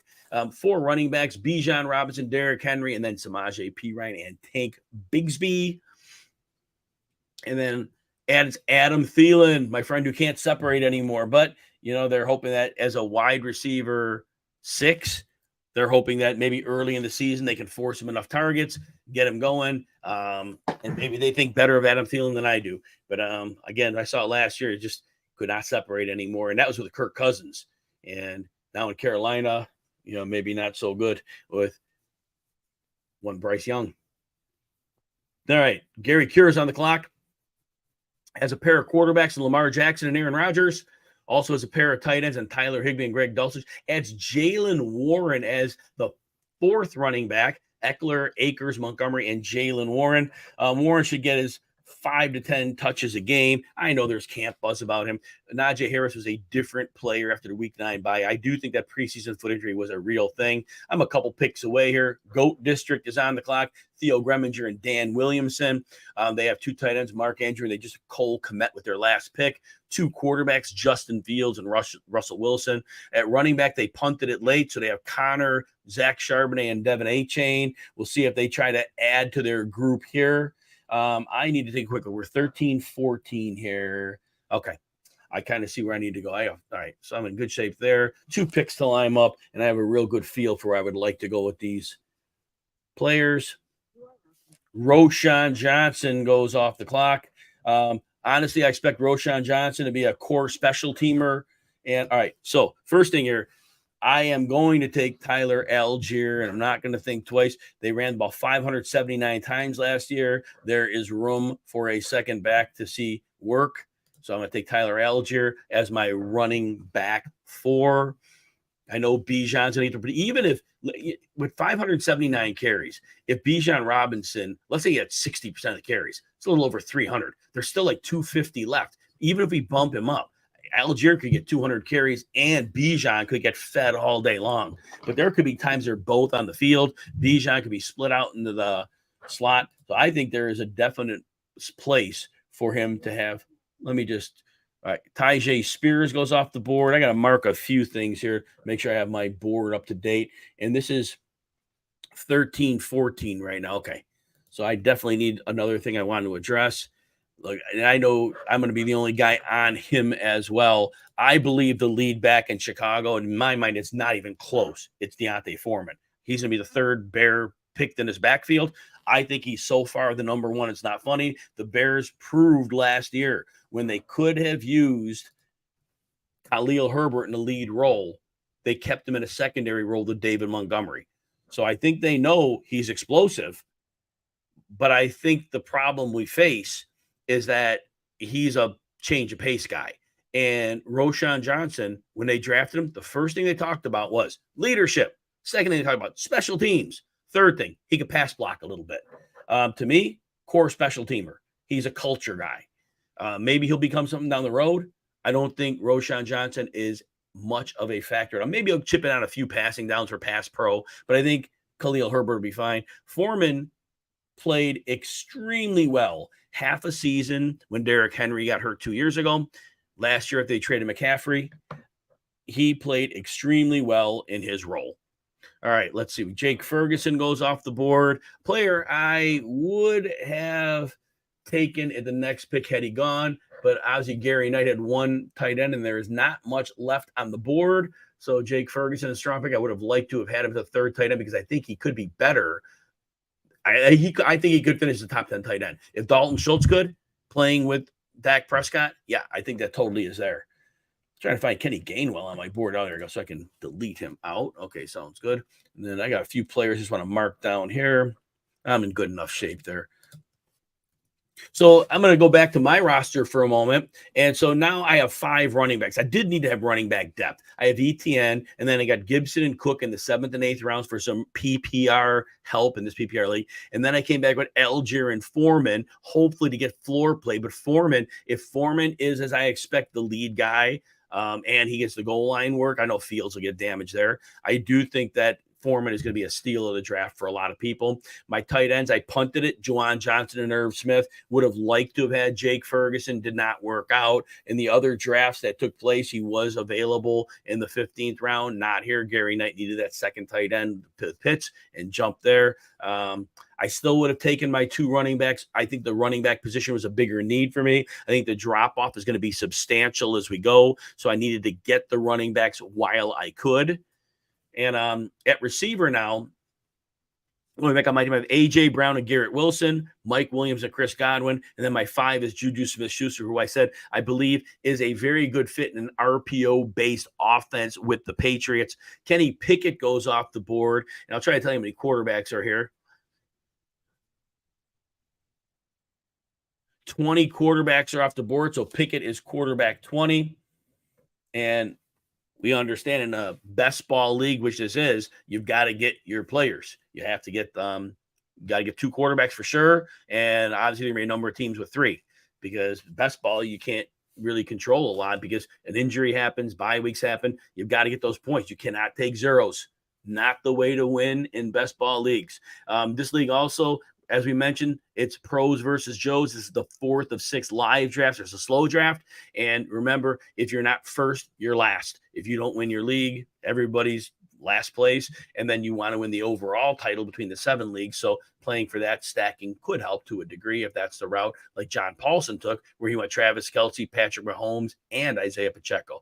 Ezekiel Elliott goes off the board. My guess is he lands somewhere, and where he is, he should get what I call innings eater work, and he should have fantasy value. So, and especially if he goes to the Los Angeles Chargers, it can be a great fit for him. Mike Gesicki goes off the board. And Jordan Love goes off the board. And I think, Love is a very nice pick by Tyler Holder as quarterback 21, because if he pans out and if he gets a little mobility, he can get that offense moving. I mean, he could crush his ADP. There's a world he's not good either, and we don't know. But I think taking him at quarterback 21, I think that just really takes care of the risk factor, but it also gives you that opportunity to have a player that might outperform that ADP. So I do think that's a very nice time to select Jordan Love. Tight ends are 25 of them off the board. Remember, this is a tight end premium league, 1.5 points per tight end reception. So the tight ends are going to be extremely valuable. They can count as flexes as well. And that'd be Kendre Miller goes near the end of round 14. People were higher on Kendre Miller earlier. I see him as an early down banger, but I think Jamal Williams, again, coaches love that he does everything he's asked to do, and it's going to be really hard to get him off the field. And so I just, when assuming Kamara gets suspended, I think Kendre Miller is going to get time there. He's missed camp time, and that's been hurtful to him. But I think he'll have an opportunity. And if he somehow shines, if Kamara misses time, he could then become a big deal. And that would be interesting to see. Isaiah Hodgins goes at the end of 14 to John Paulson, a 4 for 4, and he's on for a second. We're in the 15th round now. Let's see if I can move this image that I have of me. I probably got to minimize the screen and hopefully everybody can still see it. And then I just need to be able to move this. It won't let me drag it, will it? I don't like that so much. I need you guys to be able to see the rest of this board as we go. Let me see if I can move where my layout is. Kyler Murray goes. Michael Gallup. Gallup, if people believe in Gallup this year, that's going to be interesting. And let's move this over to that's going to be too small. All right, for right now, I'm going to put it there. But then when we get to the next round and we get to those later picks, I'm going to have to move that a little bit here. And I haven't even seen the comments, guys. So those who are here, thank you for being here. It's just been it's a monster to narrate these drafts and to try to help everybody out. So not so silent majorities here. Can't make live. Appreciate the insight. Thank you. And Anthony. So you have to remind me that later. Henry, let's go. Yep. And I'm going to look here. Jay Wimmers is here. Do you just drop stress? Oh, Henry, I love it. What else we have here?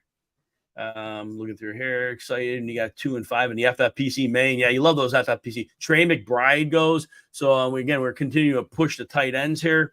And Wendy's here. Hey, Wendy, how's it going? Glad you're here. I wish I would. Like I said, I had this on full screen, so I couldn't see anybody. Albert Marquin's here. Excellent. Always happy to see you. Balanced Bills. Yes. So I do prefer balance, but I think at some point in these drafts, you got to pick what you're going to punt. And I did plan on punting tight end. And I really am happy with my receiver group. And the running backs, I pieced together oddly a couple PPR guys, a couple early down guys, and then Travis Etienne. So it was just an interesting build there. And yeah, Jonathan Taylor could be placed in the end. Jonathan Taylor is a dangerous pick right now. 100%. That's going to be the NFI list. It's very, very interesting. Donovan Peoples-Jones goes. Zin Carla's here. Hey, Carla, good to see you with Doug at the Expo in a couple of weeks. Bender talking about Najee. Yeah, and I love Najee. I wish I could have gotten him. Anthony, thank you for a comment on the roster. And let's see, Amon-Ra at 1A. I think it's a little too early, Randy Miller. I think the big deal that I see with when we're talking about Amon-Ra St. Brown, I don't think he has a ceiling. I think that he has a good floor, but there are so many receivers like way past him. Devontae Adams, Garrett Wilson, their ceilings are ridiculously higher than Amon-Ra St. Brown. He's a nice player, but I mean, is there a world where he's more than a 1,200-yard, 6-touchdown guy? I don't think so. And then you bring in Jahmyr Gibbs, and eventually Jameson Williams will be there. So, yeah, I'm a little bit, off a Dame Overboard here. Oh, nice. Appreciate that. You're always so very supportive. Thank you. Danny Dimes, I know. Oh, my God. The turf monster got him. Believe me, not excited to draft Daniel Jones, but you got to have multiple quarterbacks in this league. And that's kind of what was there. And I looked at the bye weeks, too, and to make sure I didn't want to have redundancy there. But that's awesome. I know. See what else we got here. Theo, Anthony Juwan Johnson. Yeah, I know. He's going to be great with Derek Carr. Middle of the field. Definitely an opportunity. Let me catch up on a couple of these picks. Jelani Woods, is he gone? No, let me see. I'm trying to put tight ends and mark off here. Isaiah Likely. That's the one I was aware. Isaiah Likely's gone. And Trey McBride's gone. I'm going to be up in a couple pictures, so I might have to do a little Trey McBride's gone. And who else we got here? Hunter Henry's gone. Oh, man, this is really going. Oh, I got to reconfigure something here. All right, so let me see what I got here. Go back to my board here. All right, I need to go. Hayden Hurst goes off the board. There is really not much, and I probably do need a third tight end at some point. That's going to be interesting to see. And it's really the pickings are getting very slim, very fast. So I'm probably going to do what I didn't want to do and take a tight end here, but I think it's the route I have to go. But I'm okay with that. I don't think I could punt any further with my tight end group. If I don't have a 3, I'm going to be in some serious trouble. So let me just go back and full screen it just for a second. Randy, I'm glad you're here as well. My tight ends, I got to see. I got a week 7 and a week 11 bye. All right, and it looks like I am next on the clock. So week 7 and week 11. So I can't take him. This will be disgusting, but he's going to be a starter, and I kind of have no choice. I'm backed in the corner on tight end. So I have to take Michael Mayer. He's going to start for the Raiders. Jimmy G, look, he's going to throw the ball short. So third tight end, 1.5 premium. I got to have 3 because I love Juwan Johnson.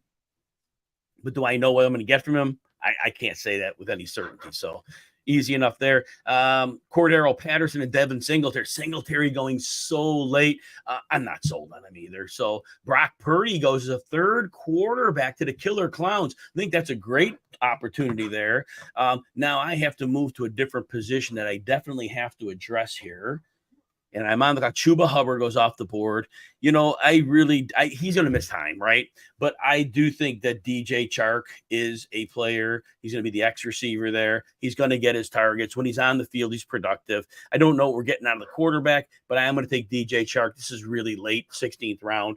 And that's the way to go there. And all right, who else we got here on comments? I'm going to catch up a little bit. We're later in the drafts. I think we're at that point now where we can talk a little bit. So pop something in the board too if you want to talk. The tight ends. So yeah, just go to Anthony. I'm glad you're focusing on those tight ends as well. I do think that for where you're getting them in drafts, I think that you know what you're getting. And I think that talent's not any, like for Irv Smith, it's not even a talent thing. The field's going to be open. And Joe Burrow, yeah, better than Fields, but I know Fields has ridiculous upside though, and that he is second most rushing yards by a quarterback in NFL history. And so there's that. But yeah, that said, Joe Burrow is safe. I mean, those mobile quarterbacks can get hurt.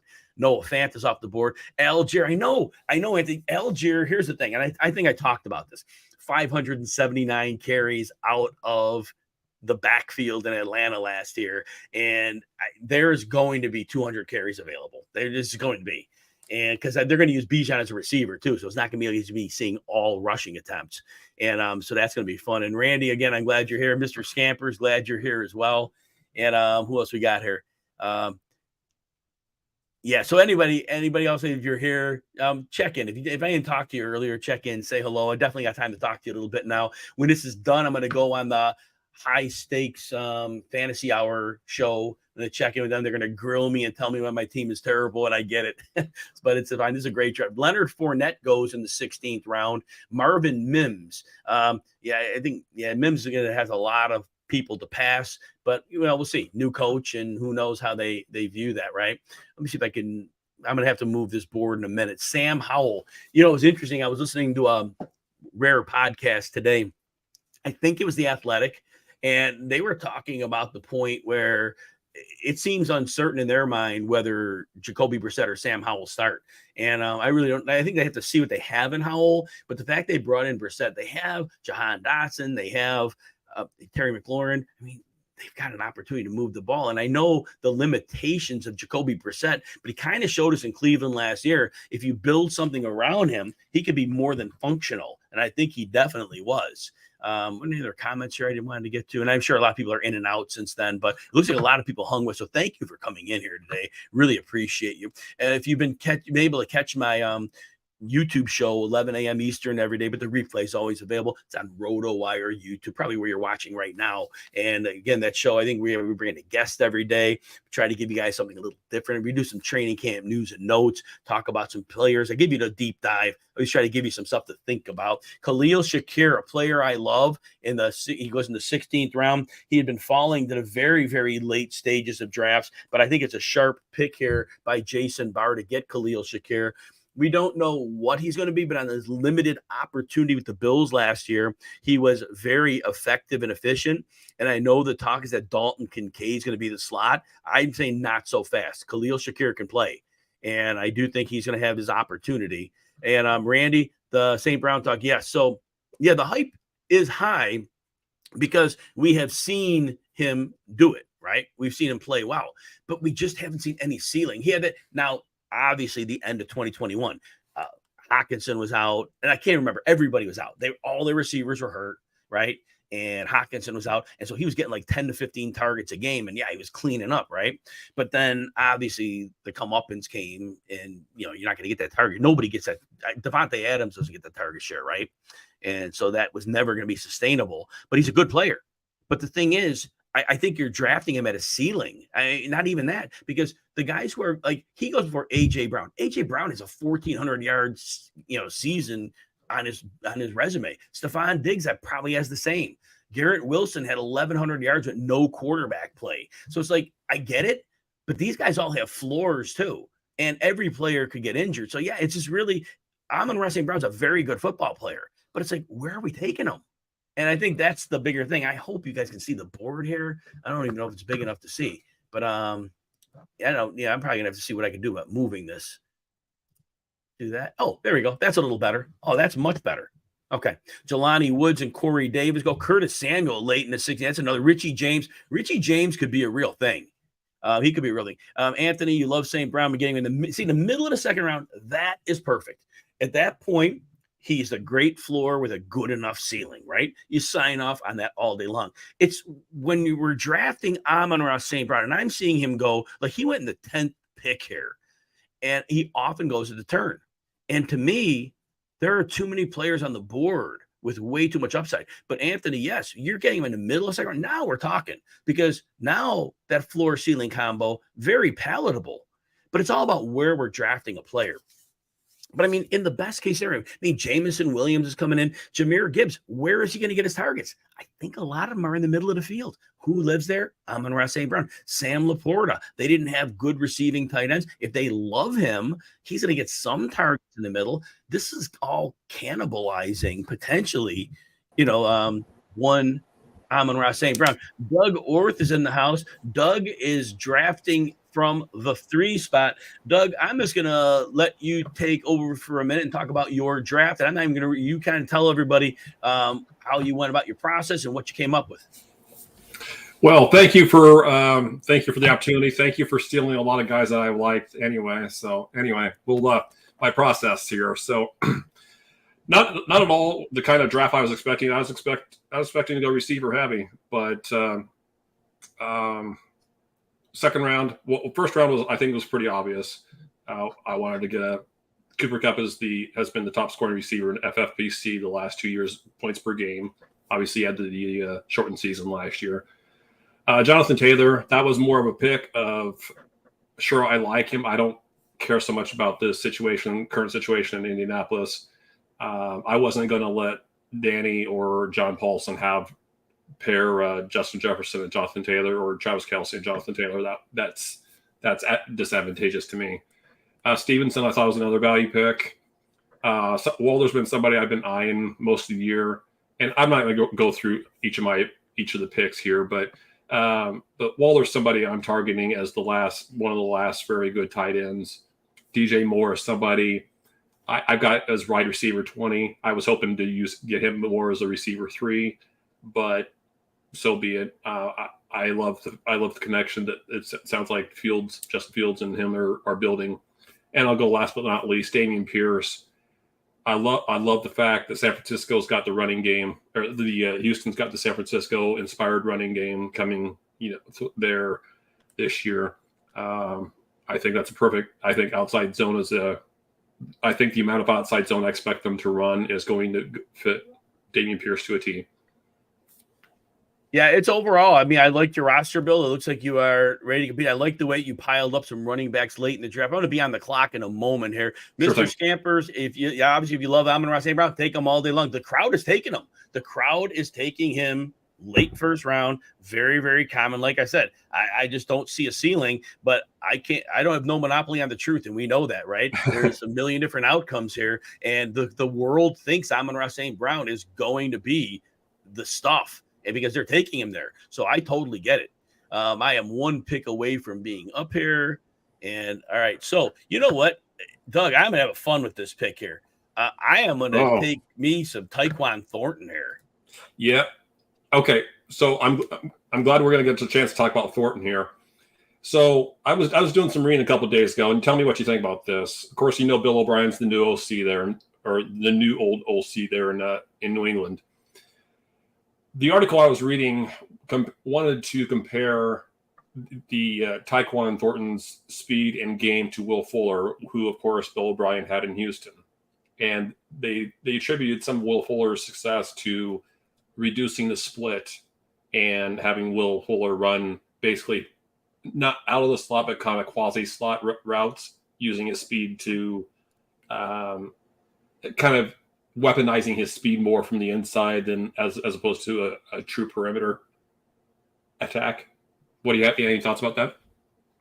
So I was making my pick as you were talking through. I was letting you kind of talk to the audience, but Yeah. So overall, I didn't hear the analysis because I was trying to do a little work while we were doing that. But I do think what we saw from Tyquan Thornton, I'm probably going to overlap with you here. I do think that he can not only stretch the field, but I think they can use him off the RPO base to get him the ball on slants. And were you talking anywhere along that line, or were you completely in a different vein?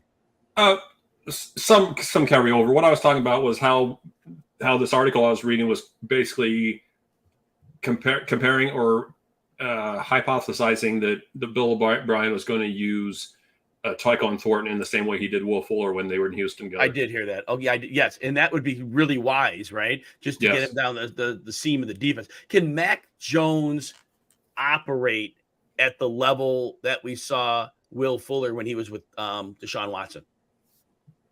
Because Watson was able to make that, and he was really good at it. Even though he had a weaker arm, he made that deep pass beautifully. Yeah. Well, Watson's, when he's on his game, he's one of the better deep throwers in the game. So I think it would be disingenuous or foolish to believe that Jones is going to be able to do the same kind of thing.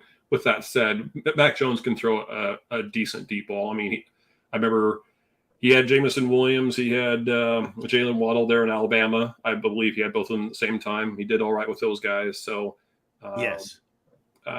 No, I don't think he's going to. We're not talking about Will Fuller kind of ceiling, but I think if they're used the same way, yeah, a pick for Thornton this slate is not a wasted pick. That's probably, if I had stumbled upon him, I probably would have gone that route here in this slate too. Doug, is there any player that you went into this draft and it's somebody you wanted to have on your roster? You had it kind of circled in your mind. Wanted Pierce. I did want Dameon Pierce, but I really fully expected to get Samaje Perine. And with the way my draft started, it didn't make sense for me to go RB4 that early when I needed to kind of attack receiver with, I needed to attack with quantity as opposed to quality at receiver. With that said, I'm not unhappy with my receiver picks. I did get some good upside with my receivers, but Samaje Perine was up there as far as guys that I thought I was going to get in the 8th, 9th round area. Is there any pick you kind of made it and you're like, maybe I could have taken that one back? Well, the one pick I probably regret, it's maybe I could have waited on Pierce. I wanted Tyler Lockett, and I should have known better than to think that John was going to bypass him there. I did have Pierce higher, but my point being is I did want Lockett as my number 3. So as far as pick I wish I could have back, I don't know, maybe Taysom Hill, but I wanted that upside in case Waller gets hurt. So that's probably my most questionable pick there. As I went through mine, I knew I was getting a combination of A.J. Brown, C.D. Lamb, Garrett Wilson, and Nick Chubb. I knew I had 2 of those. Basically, just with ADP, with the first 3 pros versus Joe's drafts, would have liked to have had Nick Chubb. He had fallen to the 2.02 in each of the drafts, but getting A.J. Brown in the first round, I'm fine with that too. So it didn't matter. But I really glad I got Garrett Wilson, because had Chubb been there, I would have taken Chubb.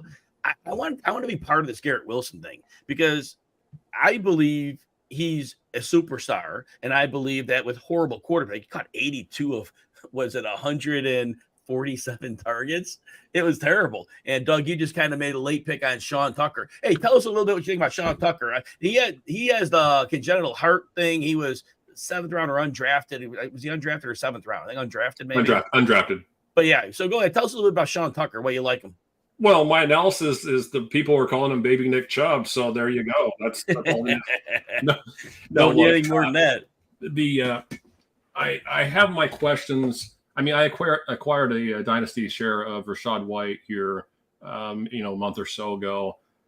I don't have a lot of faith in. I did it to increase my depth. I don't have a lot of faith in his ability to carry a load. Sean Tucker, he hits the hole. He hits the hole hard. He's got explosion. He's got more explosion than Rachaad White does. And I've really tried to focus my efforts in these kind of competitions the last couple of years on upside. I want that upside. And I think Tucker's got that upside where, something happens to Rashad White, then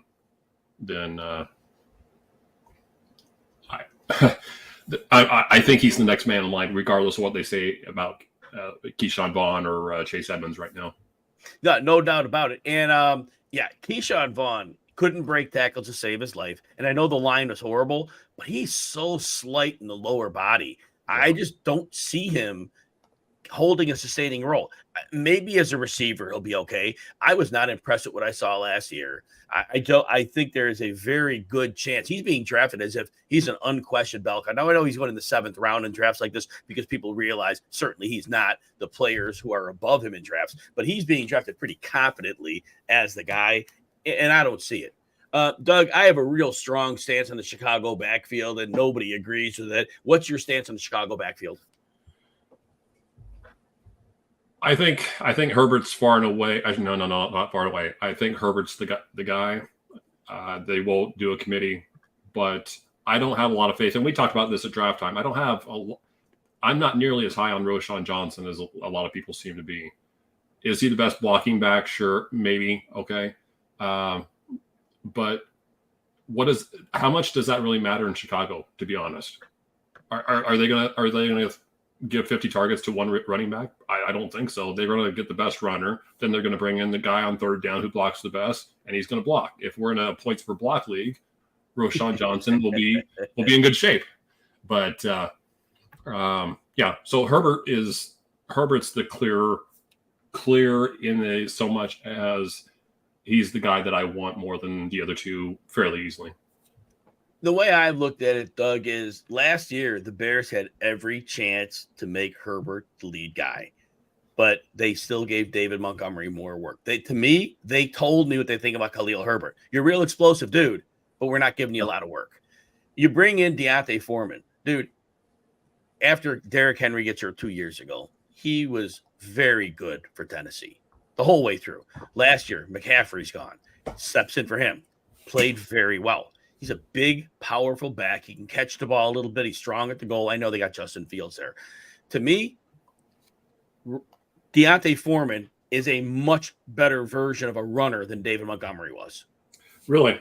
Yes. David Montgomery gets no yards. He could break 1,000,000 tackles, but he can't get any yards after he breaks them. And that's the problem. You've got to get some yards. And that's why they let him go. They had no propensity for him just with his, cloud of dust stuff going on. Deontay Foreman is a huge step up in class. And I'm on the clock here, so let me see. And so going back to my dislike for one Rashad White, I think Chase Edmonds is going to chip in significantly. So, yeah, he was great in Arizona, right? Last year, he ends up in Miami. Horrible train wreck, right? Yeah. He was a horrible fit for the offense. He goes to Denver, though. And I know he got the high ankle sprain, but at the end of the season, it was a different system. Chase Edmonds looked like the same Chase Edmonds down the stretch that he looked like he was in Arizona. So people are seeing the Miami version. That was an anomaly. He was never going to fit in that system. And I didn't see that one. I didn't see it till after the fact. But now you're going to tell me that Chase Edmonds was an accomplished receiver, decent change of pace runner. Yeah, I think he could very easily carve out a role in this back. He's a good player. Yeah, I remember going back to when he was drafted. They weren't talking so much Arizona at the time. I don't think it was the Kingsbury regime that drafted him, but I could be wrong about that. Either way, but I can remember Steve Keim mentioning he didn't mention Brian Westbrook by name, but he thought that Edmonds had that kind of skill set. And I sat on Chase Edmonds for the better part of 3 years in one of my dynasty leagues. So you got to believe in his talent here. I would have liked to have Miami. Yeah, I don't know that was ever going to work. I'm not sure that I rostered Edmonds anywhere. If I did, no, I did. I did roster him in one of my 20 leagues last year, and I felt bad about it. But no. But he's got the all purpose skill set that sure. If he's healthy and he's and if the system is a fit for him, which we'll see with Dave Canales, I don't know. I know he comes from Seattle. I don't know if it's a guarantee that they're going to have that kind of same system. and I certainly don't think it's going to have the same kind of success that Seattle had.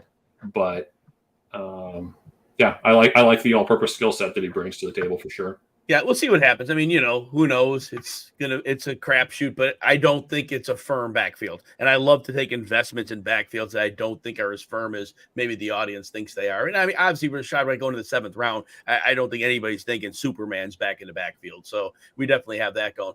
Doug, we got a few picks left in this draft. You have one more pick. I like that Allen Robinson went in the 20th round. Man, it'd be nice if he did a little something for him. But yeah, I passed on him. I ended up just making a kind of a waste pick on Pierre Strong. If there's some crazy world where Stevenson's fumbling the ball and Belichick's sick of it, Strong gets some work as a receiving back. I mean, they're bringing in every back in the world and in New England. It's clear they want to add something. I don't know if that's a testament that they hate Strong, but it's 20th round pick right there. Wasn't much left on the board at this point. Yep. I actually had Pierre Strong fairly high in my rankings, and then I've come across some let's say content since then to suggest that the guys that they're bringing in, like Zeke, like maybe Cook, who knows? I don't think Cook's coming in, but that's more of a shot toward the guys behind Ramondre Stevenson, that they want to firm that up. Yes. That would be too bad though, because I'm sure you were hearing the talk about how they wanted to use him in that scat back, the Kevin Falk, the James White, that in that kind of mode. And I still hope that's a possibility. For the purposes of this fantasy team, I hope that's not the case, because that would mean that bad things for Ramondre. But for his longevity in the NFL, I hope that role presents itself sooner than later.